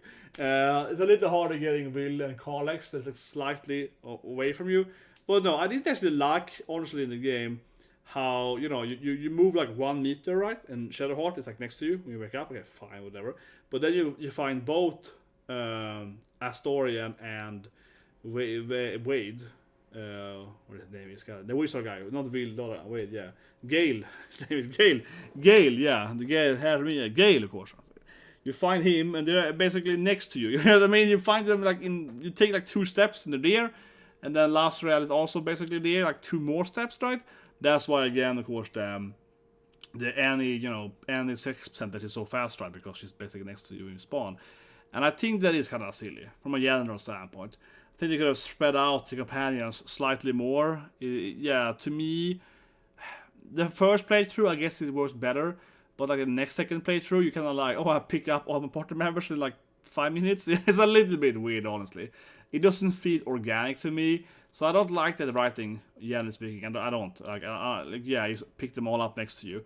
It's almost like I wanted to have it less spread out, honestly. Maybe it would have been better, in my opinion, if you had seen more of those characters before then the crash. You know what I mean? Like, imagine that, because you pick up, of course, Shadowheart, for example, right? In the Mind Flayer 2, right? It's like the first minute of the game. But maybe you could have picked up more companions there, and then you crash, and then you find them again quicker. That, to me, would have made more sense, because now it's like, you meet Shadowheart, right? You obviously saved her, so that makes sense. But then the other characters, like Gale, trust you immediately, or they team up with you immediately, as I understand too. And you're like, why are they teaming up with me immediately? You know what I mean? I'm like, I didn't meet you at the ship, and suddenly we're best friends like 2 minutes later. I don't know. It just seems weird to me. So it's a little too convenient, I feel, how your companions start with you, to some extent. But anyway. So they all have the same backstory, right? I mean, the general backstory. And then they all have their own personal stuff, right? Now, here, I have to say, man, I'm critical now. So I like the writing, okay? I like how they act, you know? I like how you can smash them all, like you seduce them, get a bit of storyline, you know? You can be like, okay, talk to me about the outfit. No, I hate you, and, you know, they get all mad at you, kind of sassy and so on. One thing is kind of funny, which I think is funny, is of course every time you reject them, you know, or just reject them, but like you should yearn. He gets so mean. He's like, you should leave my party. Oh, are you sure? I don't want to leave. Yeah. Actually, I will never talk to you again. They go so soon. I'm sorry, but I just love that bit. That every time when you when you kick someone out of your party, they get so angry at you. I think it's hilarious. Yeah, it's a little bit depending on the character, but they're always like, "Are you sure? Should I really leave?" Yeah, it's like, or F you forever. They get so pissed off at you. Look at her. She's like, "Don't talk to me anymore now." She's like, "I never talking to you again now." Yeah, like she's dead to me now. Can I hit her now? No, she's just like gone now, yeah. She's so she's so angry now, Shadowheart. She's like, I will never talk to you again, but we were lovers. You're dead to me, yeah. So they get very, very angry at you, right? When you kick them out the party. Super angry. Like, it's annoying sometimes. Sometimes it's like a freaking long text at you, like, well, if you don't love me, I'll love you back or anything. You're like, okay, yeah, they go sundry as hell, right? But yeah, speaking, they have pretty good, their own personal quests or whatever, right? And you see them, of course, grow as characters. And one thing, I should comment spoilers here, but obviously you can kind of, you can, her hair can turn white and so on. That's point too much, but you can change their appearance to some extent depending on what you do. They can get different side power-ups depending on the quest run. You can either help them or trick them. You can manipulate them, so to speak. So that is great. One thing that's kind of funny though, which I do think the storyline is very weak on. Well, I have seen it's been memed to hell, right? But it is still true. Is that it is kind of silly though how so many of the characters, like Carlex or whatever, their backstory is like, oh, I was 9 health, I was kicking ass, yeah. They have this backstory of like, I was level 1000, I was throwing around demon lords like nothing, right? I was smashing the god magic and so on. Basically, the point is that they all have more or less, or all, but many of them have this like really, like, oh, I was the king of this thing or whatever. Then I was kicked out or whatever. I can tell it's like a really massive backstory, but of course, when you pick them up, they're all level 1. Like, it makes no sense. Like, it makes no sense that they are like, well, I used to be, the strongest demon in the... Yeah, like, okay, but how can you be so weak now then? Yeah, it really has a weird thing, right? It's really funny. Yeah, most of them have, like a really powerful backstory. But again, in the actual game, they're really weak, right? But of course, that's like typical trope, right? For video games, you know what I mean? If anything... The most classic trope, I guess, when it comes to as companion, is you fight the companion in other games, and then they join you, and then they lose, like 500 levels. You know what I mean? Like, yeah, like, oh, when he's a boss, he got 1 million health points, and then on your team, he has like 10 health points. Yeah, like, he loses all the stats. So you can't. Oh yeah, damn it, Spider-Man. You can't take that too much negative, I suppose. But I do think it's kind of funny that most of them have very, very deep lore backstories, and that is like, okay, now I'm level 1 again. It would be better if the game had argued that the Mind Flayer made them weaken or something like that, but this makes them stronger, so no, it's like the opposite. Yeah, honestly, like Astron the Vampire, he just gets stronger by the Mind Flayer. He can be in the Daywalker now, so no, it's opposite. They all should be stronger being Mind Flayer. They should be way higher than them. This job is level 20 basically immediately. Anyway, I think that it kind of works. I don't think that they are fantastic, though, to be honest. I think they are just okay. There is no, like, super... I mean, Carlex is by far my favorite of the 6, OG companions. Let's go into spoilers now. Yeah, let's get the spoilers. Let's just change the atmosphere or something, so we know we're spoiling now. So, this is obviously spoiler now, so whatever, you've been warned, right? So, this is a good example, if you play the game or not. So here then, you can either kill this woman, right? You can save her, basically, like kill her, but you can't kill her too, I suppose. But there's a lot of options here, right? So Balthazar, the evil necromancer, is keeping Night Song, which happens to be a person then. You think it's a weapon or whatever, right? So here I'm playing my good paladin. So I've been, saving people left and right? So of course, when I get here in the game, I obviously want to save her, right? I'm just like, oh, I'm a paladin. I don't want to kill her, right? Now she's like a cute little Indian waifu, so... I want to save her. He's a necromancer, so he obviously has to die anyway. But the more important part, right, that after the Balthazar fight, I'm just skipping a bit here, is that Shadowheart, right, she wants to kill her too, right, because of her fate, right, her goddess. So first you have the decision making of like, oh, should I save Balthazar or not, or fight him or team up with him, whatever. Then you have the more important part of your companion, right? Should you help your companion to like achieve their dream, or rather change their dream, right? Like convince them that their dream is bad or whatever. So I'm bringing it up here, right, in the spoiler companion talk, because this is kind of where the companion really shines, because you have a lot of options, and especially I put in Act 3. This is an Act 2 here. This is like the end of Act 2, I guess, or end of the 2, but no, actually, the Mind Flayer colony is part of Act 2. You know what? This feels at the end of Act 2, but Act 2 actually is quite longer. Think about it. But this is kind of like the climax, I would argue, for of Act 2. After this thing, then you have the tower. So this is at the beginning of the climax, because after this thing, you're going to have this raid, right? So this is like the start of the climatic part of Act 2. And this is probably the first real yeah, like companion side stuff, right? Because yeah, like you can do a lot of different stuff like I mentioned, right? And the good part then is that, you know, you can, if you save her, she later will talk to Shadowheart, and this will like convince her that she's like wrong, and she will give Shadowheart, how to say it, like a flashback, whatever, right? Her memory comes back, and she will explain to her that her father was a good guy, or whatever, right? And then she will get like white hair instead, and she'll basically be like a good cleric instead, right? So you can do all that stuff, right? And later on in Act 3, I get more spoilers. There's a lot of spoilers now, okay? In Act 3, example, right? It's a lot about Vil, the warlock, with his like Misora demon pact, and you can like sacrifice him to save his father. You can convince her to help you. You can do this like mixture thing where you just ignore her and he dies, or you can like, there's a bunch of stuff, you know what I mean? So that interaction, I think, is of course where the companions really shine. But I don't think they are that well written, though, honestly. I'm not saying they're like insanely bad. I think they're fine. But on the same time, it isn't so much. I might get some hate for this, right? But I don't think it is like, honestly, that the companions, again, that are well written.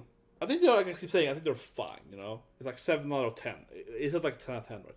But it's more like the decision making you have, right? How you can either trick them, or manipulate them, whatever, or how you can help them, or how you can make the system light, or how you can be evil. It's like, shut up, woman, I'm just gonna take the power to myself, right? It is more about how you, as the player, can decide what happens to them. That's the interesting part, right? And then we have other actors, like Misora, the demon lady, or whatever. But you have other characters. Also, there have you then you have Gortax later, and Orin, and so on, right? And how they, Orin can, this is a spoiler, yeah. Orin will kidnap one of your companions, and you can just say, I don't care, right? So later on, one of your companions will be kidnapped, right? And yeah, you can just let them die, you know what I mean? It's really interesting because she will randomize a certain amount of companions. For example, I never like Lesar, the Gitanki. In none of my playthroughs, I see the Gitankis are annoying, right? I don't like the Gitankis. I never use her, basically, right? She's a fighter, but you know, I mean, I use her in the beginning, and then I immediately kind of, you know, kick her out, basically, right? I kick her out, like, I keep her in the party, but I don't care about her, right? So when she got kidnapped my first time, I was like, you know, I guess I'll save her if I find Orin, but I don't really care that much. You know what I mean? I was like, I used her for like 10 hours, so who cares really? You know, I'm evil, I don't care. If I play a good character, right, I'm gonna go and save her, you know what I mean? But the writing of Lasser, I cannot say her name, okay? I admit it, I never say her name correctly. Who cares? Digitank. If I save her or not, right, that's what is important, right? Her writing as a character, and her dialogue, and her storyline, I don't care that much about it, genuinely. I don't. So I really do feel a little bit. I do think the companion could be better written. Absolutely. I mean, I love role-playing games, right? I played, like, you know, every goddamn role-playing game, both Western and Eastern, right? So everything from, I don't know, Chrono Trigger, right, to Dragon Age or whatever. You get the point. And generally speaking, then, right? There's no companion in this game that I'm like, oh my god, I care about them so much. This is my new waifu, you know. Genuinely, it isn't, right? It's no Aqua, you know, super annoying, god, it's no. But there's no like, there's no character I feel like, oh yeah, this is really well written. Like I really care about this companion. I just don't, honestly. Maybe I'm just a detached old gamer now. Play too much games, work too much games. I can't care anymore. But I just don't. And I don't give a good example of like who's my favorite companion, but let's say something stupid. No, let's have a good example. FF9, okay, FF9, Vivi, okay, Vivi, little mage guy. You know, I would kill the planet to save Vivi. You know, little Vivi, and he dreams of getting feelings, right? If you play FF9, Vivi is a black mage, but they're basically robots with no. Maybe they have a soul, you know. So his storyline is about being a black mage boy that is trying to find I don't know, emotions, basically, right? It's like it's so sad, man. And the scene you fly in the storm, and like the big black guy when he dies, and Vivi's like sad he dies, like super sad, man. Like that is like that's still I care about my Vivi, man. For example, right? That is like one of my favorite companions, where you're like, oh, is it the best cat in this game, right? You know, it's like, that's still emotional to me, man. Jesus Christ, man. Yeah. That is sad, man. What's more the good examples of a companion? I'm only gonna say JRPGs now to piss people off. No, but honestly, if I have to make a list of my top 10 companions, it probably all would be JRPGs. Seriously, I can think of another one on VV. I'm trying to think of a non like Japanese one, but okay, let's go back to some other classic. Yowie. He's very interesting. Suikoden 2, yeah. So this is spoiler that Suikoden 2, okay. Yowie, he's your best friend, he's your bro, man. You see the 2, right? But then Yowie betrays you to kill you many times, yeah, and he becomes this like super evil guy. And if you play the game perfectly, you can save his life, right? And also his life. It's very, very interesting. Suikoden 2 there. That's an interesting companion. I really remember him backstabbing me, yeah. I remember F2 Yowie, F2, right there. That's one of the gaming's worst backstabs, no? Top gaming betrayal. Your best friend stabs you in the back and kills your sister. That is really, really bad, yeah. For example, right? That's like a backstab betrayal companion, remember. I don't think what a game here, but you get my point, right? There are, I think, more meaningful companions for different stuff. I don't think this game actually has succeeded that well for make me caring about the companions. I don't really. Like I said earlier, it is more about the quests around them and how you affect them. That's interesting, and that is well written though. So it's a weird thing because, like I keep saying, how you affect the companions, how you can change them, or how you just kill them and don't care. It's up to you, right? All that is great. That's good writing, but I don't really love any companion. Not even my favorite companions. And I'm interested in 2, Carlex, Yahara. She's kind of there. She's just angry and everything, angsty. Halcyon, I guess he's the furry beast guy, but Halcyon is just he's just stoic. No, he kind of bored me, honestly. I liked him first, he's like, oh yeah, I gotta help you guys, but then after you have me in partner for a while, he's like, no, this guy's just super annoying. Yeah, he's just so stoic, man, and like, I don't care, man. No, I don't think that any companion seriously made me fall in love with them. I think they failed on that, but I love, I guess, the meta thing. I love the meta around them, right? What do you guys think? This is something I thought about a lot before I made the video. I thought about this too much, but I think it's interesting. I think that, how will I explain this thing? I think that the companions, I keep saying, I don't think they are that bad written, because I feel they're kind of cut and dry RPG elements of them. And I think a problem with the characters is that they are too involved. If that makes any sense. Basically, maybe the companions, maybe I would like them more if they weren't as like important for other stuff. I know that maybe makes no sense, but the point is that, you know, like Carl is like, oh, I got my engine, you know, that's pretty cool. But it feels like everyone has a thing going on for them. Yeah, it's like really, it's like, oh, I'm a demon because of my father is the king, and you know, I kind of miss to some extent, I suppose. I guess Lars is the mostly is like a tanky woman, is angry at you and everything, but I don't know. I feel like, I guess I feel a little detached, and I think it's only an issue in the game's writing, where I feel I'm a little detached because every companion is just like this one. It's like, oh, I'm the chosen one of Shadow. I'm the chosen of this goddess. It feels like, oh, Gatge, like, I used to smash the goddess Mintra. I used to, you know, get inside the magic hole, you know what I mean? It feels like they are way too big. Like I said earlier with Yokino level 1. But I think that, to me, is a little bit, maybe actually I would prefer, this is like, I've seen this video, is that from, what do I call it again? Great YouTube channel, Viva La League or whatever, like, you know, the NPC, epic NPC guy, you know, you probably don't talk about, very, very big YouTube channel, I love the channel. They have this video, okay, where about, basically it's like day one, you know, like party, right? And this one dwarf guy is like, well, I used to kill the dragon, and I did this thing, and I did this thing. And then the guy that we are following is like, no, you didn't. Like, no, why did I also beat this guy? It's like, you're level 1, though. You can't have a backstory of being the greatest person ever and everything. It's like, no, I am. You know, it's like a silly backstory, right?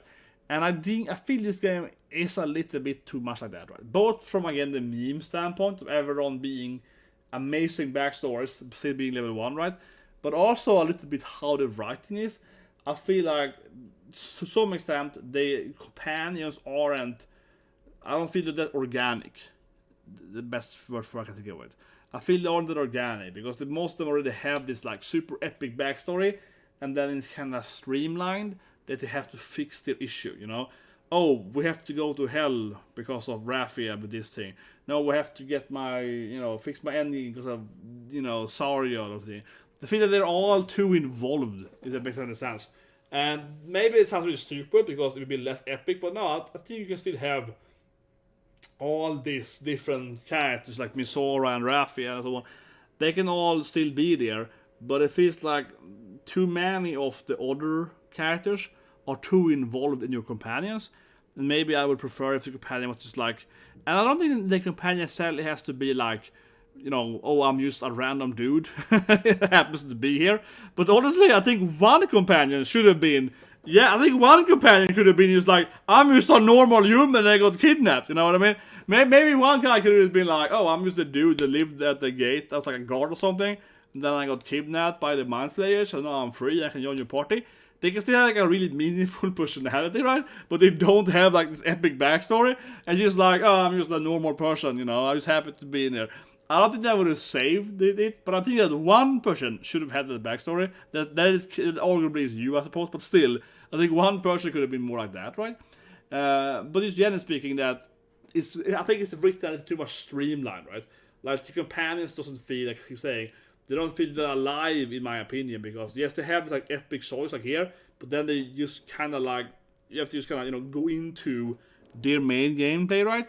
And you are just kind of there as the arbitrary of their life and being like, no, you should die, no, you should live. Yeah, you kind of there like deciding for them.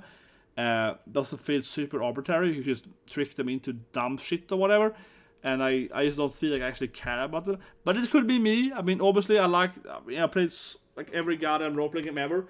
And I have to say that, to some extent, I admit it, that, I usually actually do care more on the linear, typical, Japanese role-playing games. Because then you have this, like, this is the character, this is how she acts, right? This is why she's like a cool waifu, because she does this stuff, right? But when you can control them more, it's a little bit like, no, I am manipulating you to become this character or not, right? Maybe that's me. Maybe that is me personally. Maybe I'm the bias, because I keep saying it, that I do feel a little bit detached from them, right? Like, I mean, I am making you become this cleric, where I guess in a linear game, it's more like, oh, she's a well-written healer lady that does this thing, something like that. They could be a part of it, but to me, but it's probably, I mean, for better or worse, I guess the game maybe gives you too much freedom. Like when Will can die to save his father, and I'm just like, no, don't do it. And I think he wants to die there, and you're like, no, I'm gonna save you that anyway. I kinda don't like that. I'm just like, why are you willing to die for this thing? Because we can probably just save your dad. We're pretty OP. Yeah, like why are you trying to? This thing is really stupid. You know what I mean? And there, in my opinion, it would be better writing and a better game engine, or whatever you call it, game logic, if Will actually would maybe refuse her contract depending on your level and your earlier achievements. So if you have done most quests in the game and you're higher level, got better gear, you know what I mean? Maybe he should automatically say, F you, Misora, we're badass. Me, the paladin chick that I'm in love with, we're gonna save my dad, F you, woman, and do it, right? But instead, it's very default. It doesn't matter what you've done before. You can use either make him die or not, basically, right? And that, to me, actually, to somewhat, it removes earlier stuff you've done, right? Except just purely with Misora. So it's a little bit, doesn't actually, again, feel it organic then, because the game isn't actually really, like, managing. So if you imagine this as, like, a flowchart, as, like, a hierarchical tree, right?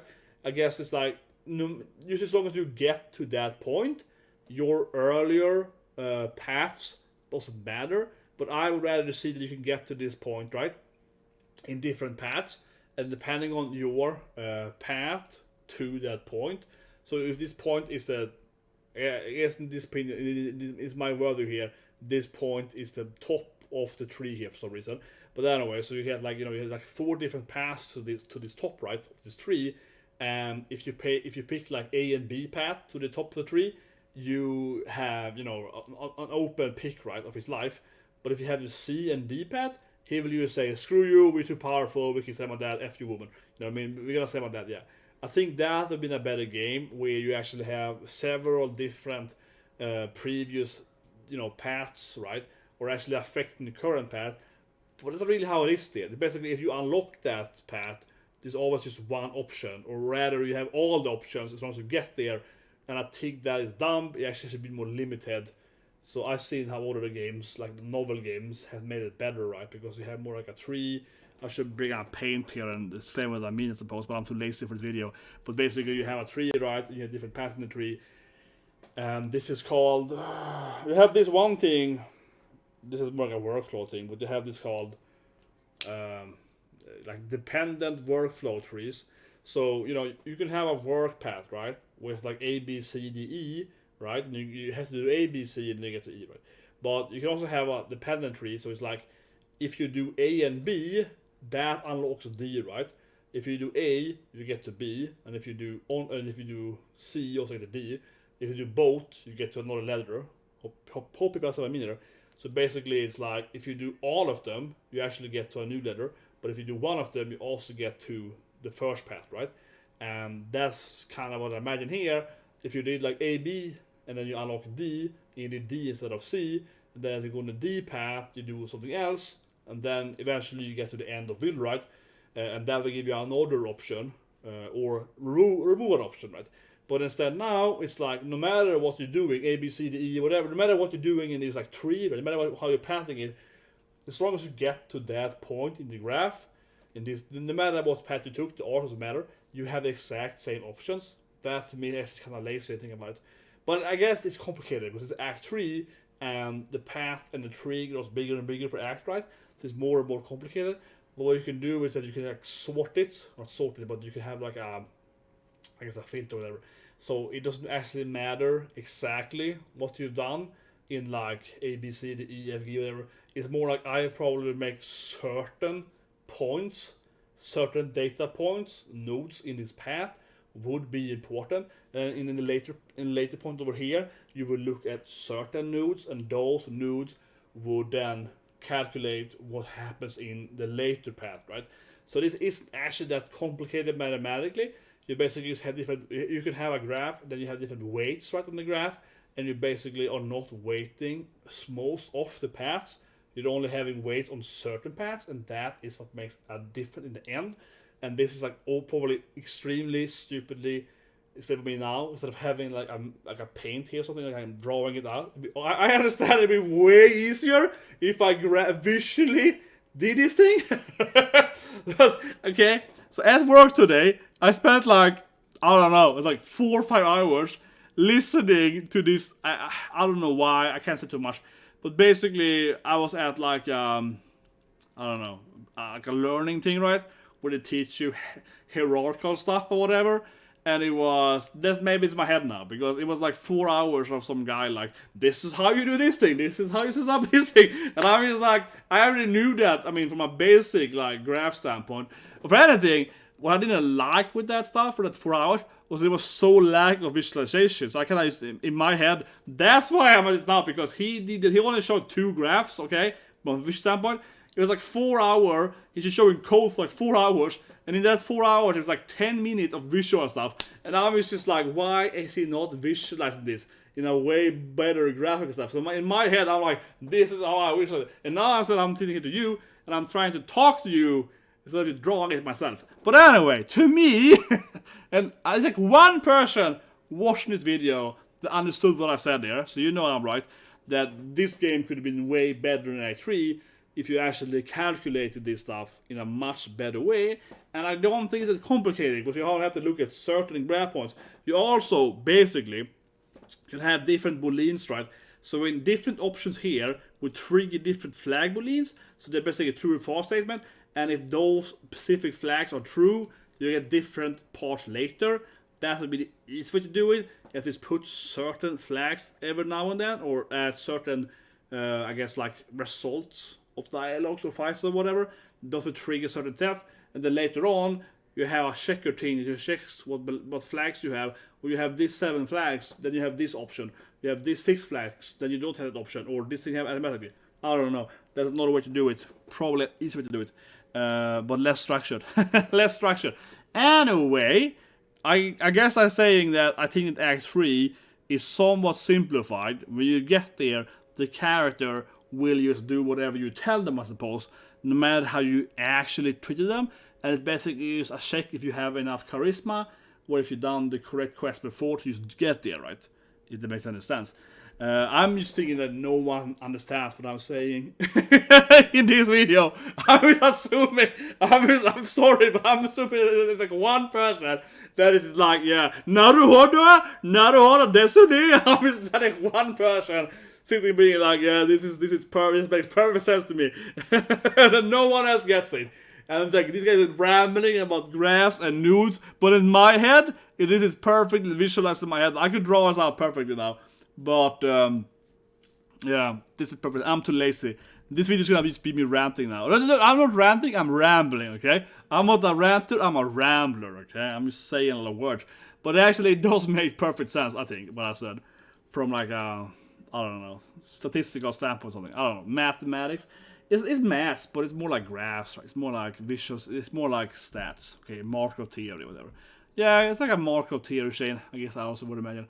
If you know what Markow theory is, that probably didn't have that much. But it's like Markow theory, Shane, okay? Obviously, you know what I'm talking about. Google what I'm saying, okay? You know, sometimes I say these smart words. They're not smart, but they make me sound smart. I'm just like, Markow theory, baby. Okay, let me show you that. Okay, so here we have Markow theory. This is a state machine, right? So this thing here is moving around in different states. So a Markow theory, it can be an enclosed state though, it's a bit of bad image. But anyway, my point, right, is that you have this normal state, right? And then depending on what you do, or usually it's a lambda sign, I don't know what I have a PDF, but it doesn't matter.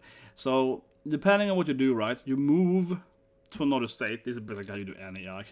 Yeah, this is like basic AI behavior, right? So, you know, you can use it to manage stuff, but Markow things. But for example, in an AI, right, the AI will have its normal state here. And then if the player does something, right, it moves over here. So if an aggressive AI like StarCraft, right, it's like normally state 1 is like I'm building my stuff and then I'm preparing my armies. Then if the player gets too close, okay, now we're fighting, right, so now into aggressive mode, okay. And then if the player units dies or move back, then I revert, you know, back, and then we have like a, you know, it's like a very basic format. So in this game, right, when you have these states, for example, obviously this thing will be way more complicated. It would be like 500 states, but from a basic standpoint, right, you would have an early state, and then you will move, you know, to the next state, right, from the AI, depending on different flags, right. So we have like a Boolean statement. So it's like, well, if you have these 3 flags, now I'm moving over here. For example, in this game you have dating, right? So basically, like, here's like my normal state, here's like we are doing it, here's we are married, like it's off that, right? So we have like a different ways to, like, you know, move around in the different world. That being said, though, in this case, you probably wouldn't be able to move there, like this arrow probably wouldn't exist, but this one could exist, you know, like you could backstab your friend, right? So you have like those 3 states. It's like neutral, I guess you have the 4 when they hate you, but yeah. But basically it's like neutral state, friends, lovers, and then like you betray them, or you know, somewhat different levels of betrayal. And then you have probably like another state when they leave, right? That could be a basic AI behavior, right? And of course, each state has different parameters. So, I mean, one state isn't just like, I like you. One state could mean like, oh, this stats or whatever. It can mean more than one thing. Imagine a state being like an array here. So like it's like an array. Every array element has not an array, it's like the matrix, but whatever. So it's like each element in the array has different values, like a parameter. So for example, then if it's persona instead, like persona 5 or whatever, right? They have different buffs or whatever if they like you. So it's like, that would make more sense if it's like, well, actually, by being your lover, they also gain this ability, and they get more stats, right? So the array and every parameter in the array has different kind of values, like, okay, more strength, more intelligence, whatever. And, you know, if you then dislike you again, all of those parameters are decreased, right? Like every value in the array will be like -2, whatever. So go in like minus them in typical for loop, whatever. But it's like, this is like basic AI behavior, very basic.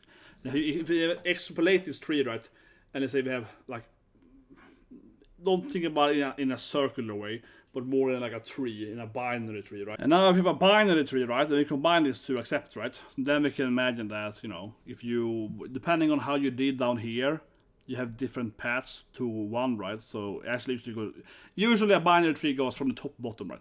But for easy argument's sake, let's say this thing here is like contract with Misora, right? So now if you move it from here, depending on your original starting point, right, with Will, you have different paths to one. So my point is that if you start for 13 and you get to 1 by doing stuff here, right, you have different stuff, right? And like I said earlier, if you have the state machine, the Markow state machine, you can basically imagine that you have like a state Markow chain theory, right, per node, right? So every one of these have the circle thing that I said earlier, right? So it's basically it's like, okay, here the AI have different like behavior statements, right, depending on where you are, and so that like state circle machine though might be different though, right? So certainly it probably is like kind of the same thing, but like with Shadowheart, when she becomes good, right, with white hair, then I guess you would like alter the state machine, right? So you have like a different AI state machine depending on where you are in the node, right? So it actually probably would be like most of the node having the same state, but maybe what they say. So maybe the bottom ones would have the same state, right? Or like they had the 3 different 1, 2, 3 as well earlier. But here instead, when you're further into the game, maybe then the state machine would be like 4, 5, or 6 in a loop, right? Or something else. Or maybe it's a bigger loop, whatever. But the point, like the AI might have more options. Or less options, I guess, also, right? Because maybe you did it wrong. So you can have that as another way to control the AI, right? So you have the path of this tree kind of like controls the different options you have later, like where are you in the game flow, right? Per character, per quest, whatever, right? But the state machine is like an AI behavior, so the AI is different depending on where you are as well. But at the same time, the AI also might be equally stated no matter where you are, right? Depending on how complicated it is, right? So you also might have that the AI only has these 3 states, no matter what, where you are in the flow of the game, right? But preferably, you probably would have like maybe 4 different AI like state circles, right? So you have the first one, 1, 2, 3. Then you have 4, 5, 6. No matter what. Then you have up here you have like 7, 8, 9. And then here you have 10, 11, or 12, right? And then they also circle around, basically. Or they don't circle around, but usually they only have to circle around because an AA state machine in this game, in a typical market theory, cannot have an end. So usually they have an end sometimes in market theory. It means that, okay, so the best example is like you have a soccer game, right? And a soccer game is like, you know, you go back and forth, but eventually someone wins, right? You know, so you have like 0-0 score, then you can have 1 score, it's not a state, but you also have a timer, which is that separates, you know, meta thing, right? That timer is over, you also have the game is over, right? So you have to be able to end the game somehow, and then usually you have like sudden death or whatever, so it's like it ends when this thing, the first one to score, now whatever, right? But in a game like this, the AI doesn't really have like an end, right? It always exists with you, so to speak. And obviously I'm overcomplicated because the AI isn't really intelligent in this game. But but basically there will be no end. It only is circling around in states. That's why this works, right? Because the AI will always be in one of these like 3, 4 different states, whatever. I guess you could argue if the AI dies, you don't revive it or you kick them out. That's the only end state, but actually it isn't because it's not a state, right? Well, actually it's an end state because you can't pick them back up, I suppose. Some of the characters, like Asteron, you can kick him out in Act 1 and then pick him up. But if you leave him, if you kick him out in Act 1, he can't come back. So yes, there are some AI states that cannot go back again. So I guess. But most of the AI state is like a circle thing, right? Where you can either like move up and down how much they love you, right? Typical, like for example in Persona, you can't like, you know, kick Anne out. Anne is always in your party and she can just like you less or more, right? And depending how much she likes you, the parameters go up and down, right? And it also triggers different, you know, romantic scenes. So the romantic scenes are basically this thing, right? You know, the flow of this thing is basically the romance, right? And the state machine is basically how much she likes you, right? I guess. So that's how that works. But yeah, the game should have used something like this in a better way. And now I feel the game is kind of flat, you know. I feel the game doesn't really have this thing. the game has this thing, of course, from a general quest standpoint, but I guess in my worldview, the game kind of works like this, where if it doesn't even have that thing, but you get a point. The game doesn't have like the right side. No, that's I guess my critique of the game. I hope it makes sense now. But that's what I mean. The game is like, nah, the game lacks that thing, okay? But that's kind of my issue with the companions, I suppose, from a mathematical standpoint, or something like that. It just sounds fancy if I say that, but whatever. Let's go into the general storyline. Anyway, talk about the main storyline. I kept this image here because, I don't know, it's pretty cool. Like, I betrayed them, so I got Outbreak and so on. But anyway, main storyline, right? How does the game feel playing it? So, there's been a lot of critique of this game on Act 3, right? And I think both from a gameplay standpoint and a little bit how the bosses come together. And I agree with it to some extent. So let me start with that end, actually. I want to start that, actually, and then maybe it makes sense, but whatever. I think that the game feels kind of rushed in Act 3, right? So when I think about the game, I don't think the game is perfect, right? I already talked about, like, for 20 minutes, talking about companion AI or something. It's a work damage, okay? I spend way too much time on it at work, okay? That's the only issue, man. You know, I spent this whole week reading about AI stuff, okay? It's like, okay? It's okay? But whatever. I don't think that the game is as well designed in Act 3 as Act 1 and 2. This is a very common, of course, complaint about the game, so I'm not breaking any new grounds here. I'm just agreeing with this, Paul, generally speaking, because Act 3 feels kind of rushed. There's one thing I have to say here that is unrelated to the storyline, but I still want to break it up, though, as Paul, on this point. And this Act 3 is laggy as hell. If it's actually the biggest issue I have with Act 3, it is so laggy for my PC, man. Jesus Christ, it's so laggy. Act 3 is not that fun to play in some aspect because, yeah, my PC is it's not that I have to buy a new PC, but anyway, it lags a lot. If it's just too big or something. So it's clearly not optimized, right? From actual code base, it's not optimized. But the bigger issue though with Act 3 is that it feels kind of rushed because a lot of these storylines we talked about, the companions, these all come like crashing, they all come crashing together like that, right? Suddenly it feels like, oh, I thought about earlier, I like it from a gameplay standpoint, don't get me wrong. From a mechanical gameplay standpoint, I think it's great. You can fight these different demons and whatnot, right? You can approach them different ways. You can, like I said earlier, you can pick your order, right? You can do the vampire boss first, or you can do the demon first, whatever. Demon is the hardest, I think. The prison, the prison escape, I think is maybe harder because it's like a time-based thing, right? The enemies are weaker there, but yeah, I get triggered by time-based. I really want to save everyone, so yeah, that's probably my least favorite, or I think maybe the hardest then, because you have to time it. I don't know, maybe it's a better thing because it's time-based, but whatnot, doesn't really matter. My point is that it gets a little bit weird, I guess, from a story aspect, where it's like, oh, suddenly it's like every goddamn super god, demon guy are all coming on the same time here. And then the player has to like just run around and just do all of them at the same time. It is a little weird. It doesn't feel very good, I think, in my opinion. I think that while it is from a gameplay aspect, it's good. You can pick different orders, right? And you can do different companions and so on, and that's nice. And for example, the vampire, right? You saw earlier in the video, I'm living my paladin, right? I played my paladin there, I got my shadow river. I choose to do the vampire early. Actually, the prison escape for some reason before that, but now I'm doing the vampire, and I'm doing the vampire pretty early because, of course, I'm a paladin, so I get a bunch of smites or whatever, right? So like the enemies before the vampire boss is easier, of course, because they're mostly undead, right? Or not actually that place. They're somewhat undead. Some of them are undead. So they're actually more like werewolves. But some of them are undead or something like that, or at least I assume so. Yeah, you get my point. So that's like, okay, you can pick your fight, right? Based on your party and so on. So that's great. But from a story aspect, it doesn't make much sense, right? Or maybe it makes sense, but like I said, it comes to crashing down. I think it would be better if some of this like last act part would be earlier. And the way the game handles it is that when you get to Act 3, you get to what's called Rivington. Is that pronounced? Probably Rivington. And then after you cross the bridge of Rivington, right? So you meet Gatge. in Virmsrock.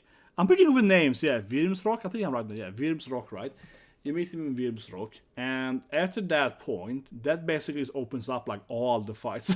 Yeah, it's like you get to Virmsrock, and you can either fight Gore-Tex immediately for that, man. It's very hard, of course, but you can do that, and so on, right? You can immediately kind of betray him with Orin or whatever.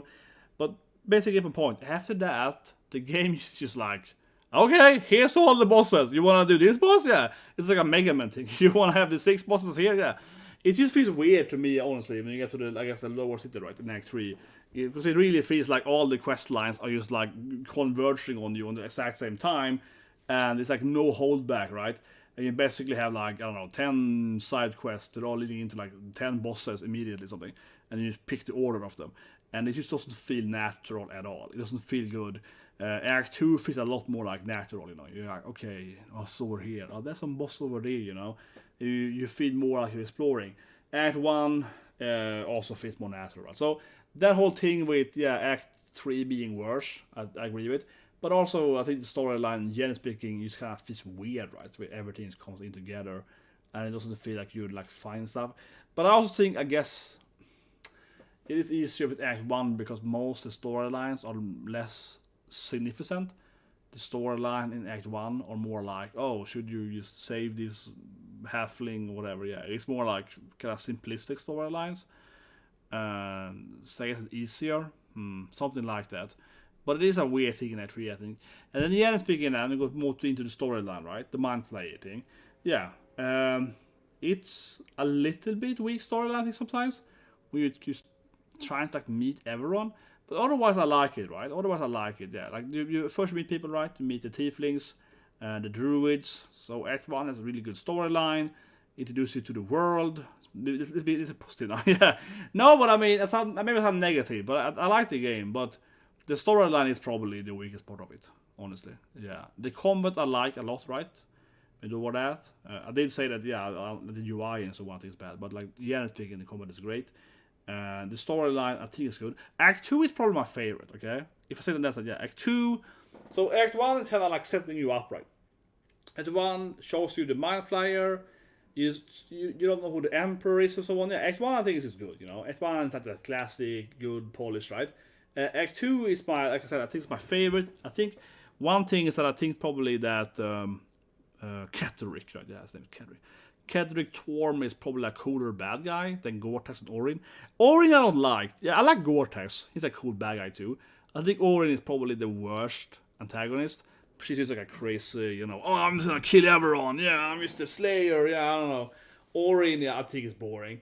And one thing I didn't like at all in storyline was that when Orin takes over one of your party members, right? Before that, you probably lost more than I say now. Immediately, I was like, it's the little girl over there! She takes over your party members, right? One of them is evil. You have this girl with the cat, right? And it's like, you can't get rid of this girl. And everyone is obviously like, oh, that girl is the bad guy, right? The girl is clearly Orin, but you can't kill her. I immediately try to attack this NPC, right? But she runs away, yeah. She runs away. You can't get rid of the kid, but you can hurt your NPC, your other party members, right?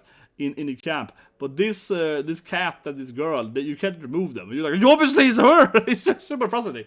So yeah, you're like, so there's some issues with that thing. But I think, generally speaking, Orin is definitely the worst star act of the game, because she's just she pops up all the time in Act 3, and the first time is pretty cool. But she immediately gets kind of boring, because she's like, I tricked you with this thing. And I'm like, did you really though? Yeah, I think after I saw it once, after I saw her tricking me once, then I'm immediately like, okay, it's obviously her. Yeah. The second and third and fourth time, I'm like, well, it's clearly you. Yeah, it's like, no, you did it. Yeah, you did it once. But now I know you can do that.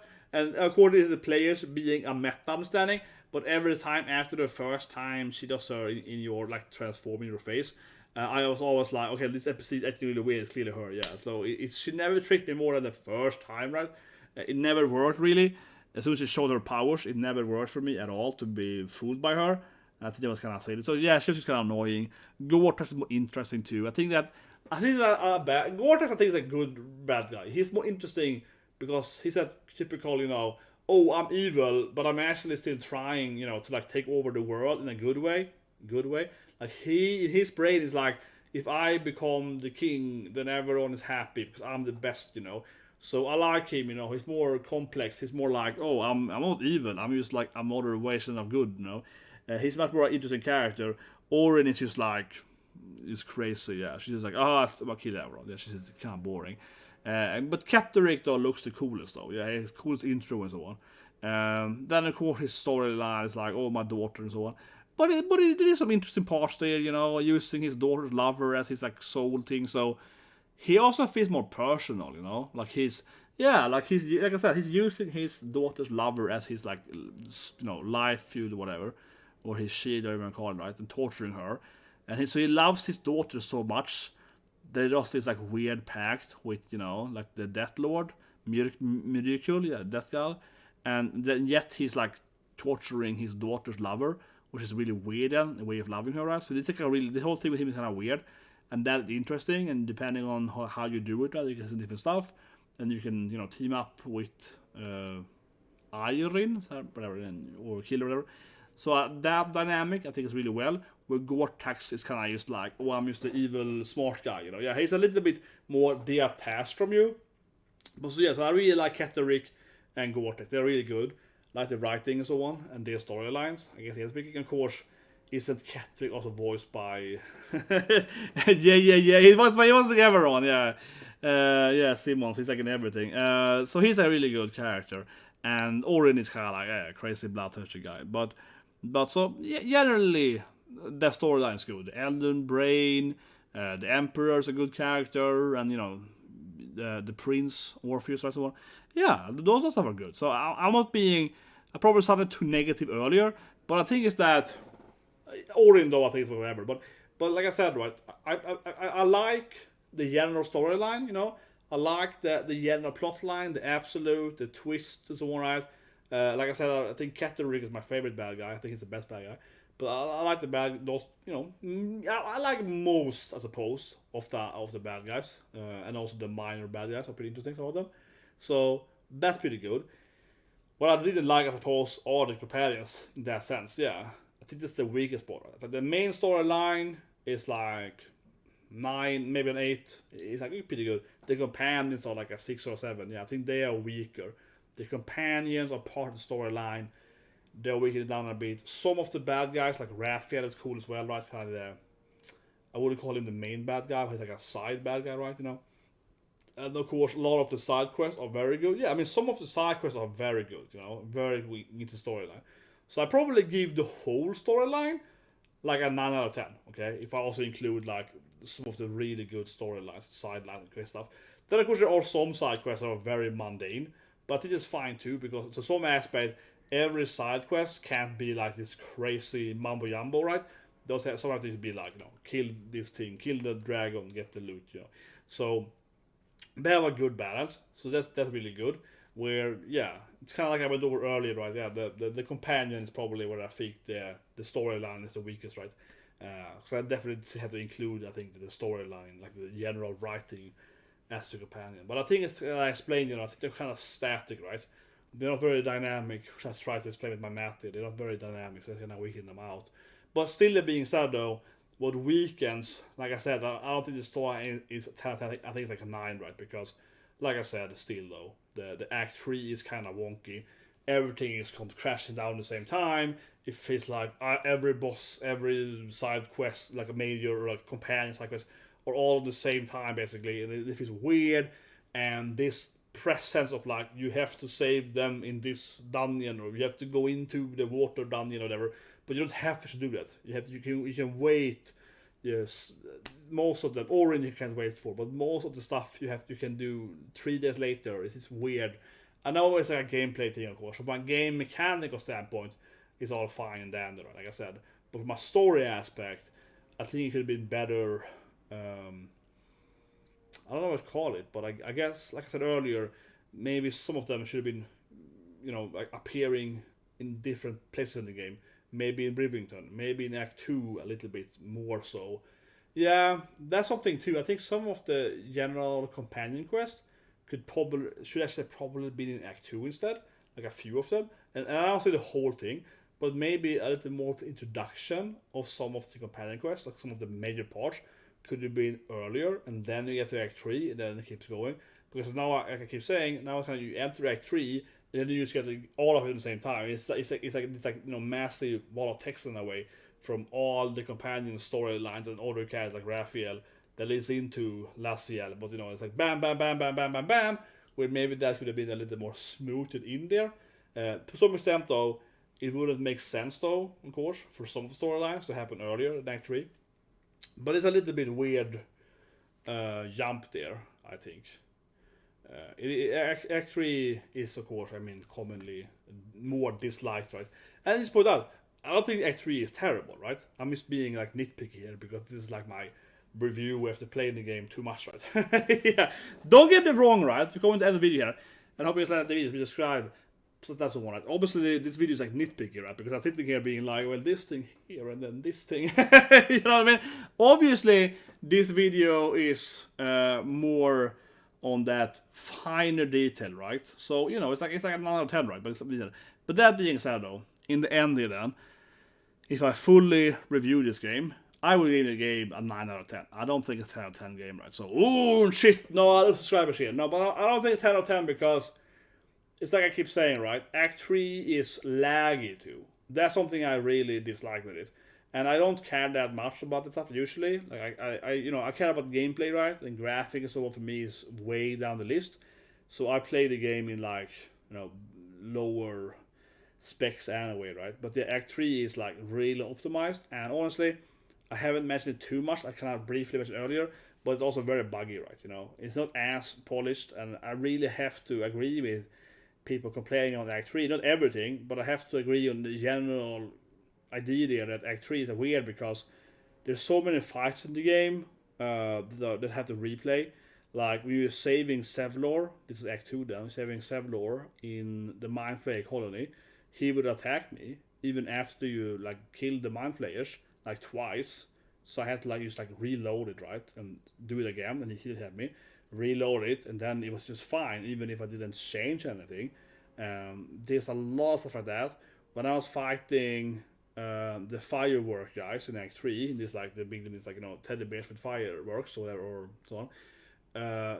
I tried it, and it provoked the whole city, right? You're inside the house on the 3rd floor, and you can fight them just inside the house. But when I did it my second time, he's provoked 10 guards, the whole city kind of running at me. That's really weird. And I think I actually beat them all. I beat all the guards standing on the 3rd floor. They're all coming running one by one. And then the last guy in the bottom, the shopkeeper, he started throwing fireballs suddenly. And that was weird too, because he wasn't actually fighting me for the first 10 rounds, whatever, right? But then suddenly he's part of the fight after so many fights. It didn't make any sense. And then I started throwing fireballs, and he's throwing the fireballs through 2 floors, right? He's throwing the fireballs upwards, right? Into my guys, and it's passing to the first floor into the second floor. So I'm it's not making any sense. It's fireball, and it's flying up to the roof basically. And I'm no, that doesn't make any sense. I've seen people, that haven't happened to me, but I've seen people, they're betraying Gore-Tex, right? And he's attacking them from the whole city and so on. So it is weird. So that alone, I have to be fair and say, no, I can't. I'm sorry, I can't give the game a 10 out of 10 because it actually is quite laggy or buggy. And the more you play the game, the more you find these weird bugs, and it's so common that it doesn't ruin my experience, right? Then I'll be way lower, but it still does feel okay. There are many times I felt, especially in Act 3, also in Act 2, where I have to reload. Because the game is just acting wonky, right? That didn't make any sense. So why did she betray her? I have entered the camp, and I was suddenly, this companion is gone. Oh yeah, one happened yesterday actually. I was playing on my own playthroughs, and Jiraiya, whatever her name is, she died in a fight. So I, went to the camp, and I revived her, and it's all hanky dory. But then she didn't revive. She didn't come back. She was still dead. And then I went back. This happened in Act 3. So I went back to the docks, which died in Act 3. I tried to revive with the scroll. Didn't work either. Very strange. And I tried to save, reload throughout the game. Didn't happen. And then I was like, oh god, I have to like replay back or something. You know, she's dead permanently. I don't know what's happening. And then I was like, no, then I like teleported again or something. I was trying to like, oh maybe I should go talk to him again or whatever.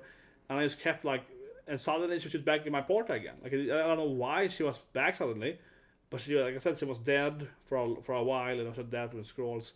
And also I couldn't like replace her for that matter. But that was the worst thing. It wasn't even that she was just dead, you know, like she was dead in my party. I also couldn't kick her out party, right? She was permanently dead for like 10 minutes or whatever. And I couldn't remove her either, so I couldn't like replace her with another party member. No, so I was like, okay, I have to reload probably back, right? But then she was suddenly alive again after I like teleported in and out or something. It was very strange.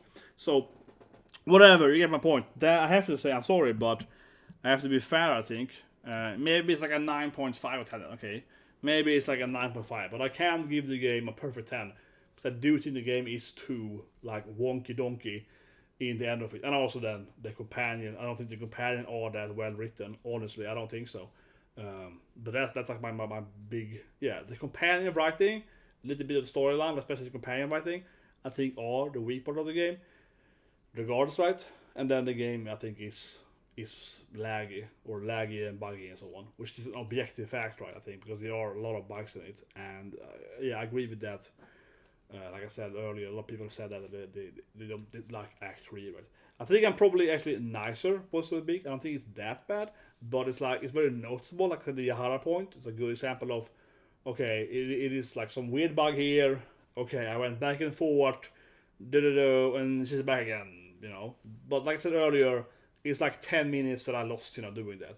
And I do feel that every play session on Act 3, so a play session might be, say, 3 hours or like 4 hours, right, of Act 3. And every time on any of my playthroughs, right, I feel like I have to reload and do this thing. And maybe like, oh, this thing happened here, I have to reload.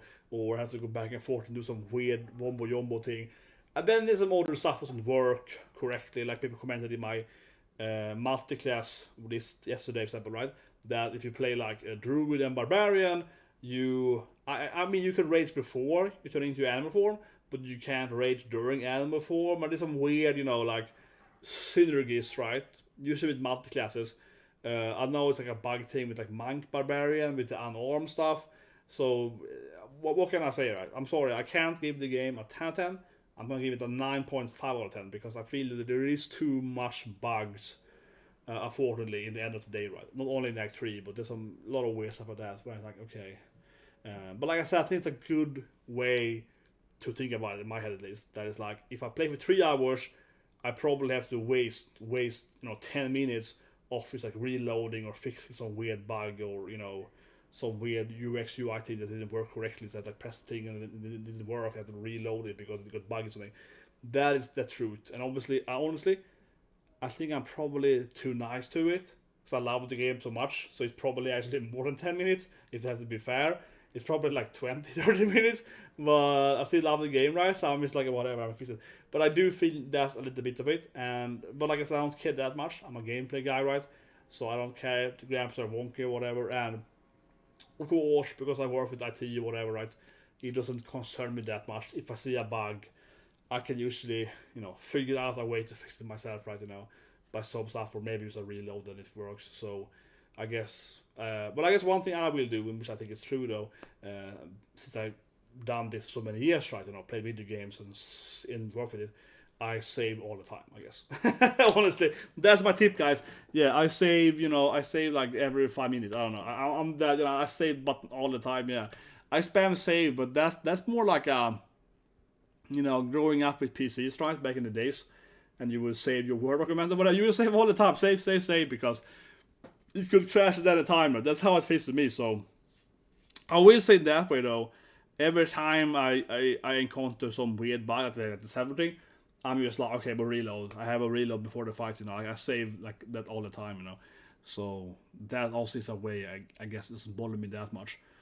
But again, I'm not doing that like constant save thing because this game is buggy. I'm doing it in every game. You know what I mean? Yeah, I do it in every game I ever play in my life. I have too many saves. I save all the time because I'm just like, that's just how my brain is like. I gotta save. what if it makes a crash? You know, like, it's like it's called Murphy's Law. You know, it's Murphy's Law. So I'm just like Murphy's Law, save. That's how it works. Anyway, guys, that's the way too much in-depth video about Baldur's Gate 3. What do you guys think? Leave a comment below, subscribe and so on, and see you guys and have a great day. Oh yeah, tomorrow we're doing Rubicon. Yeah,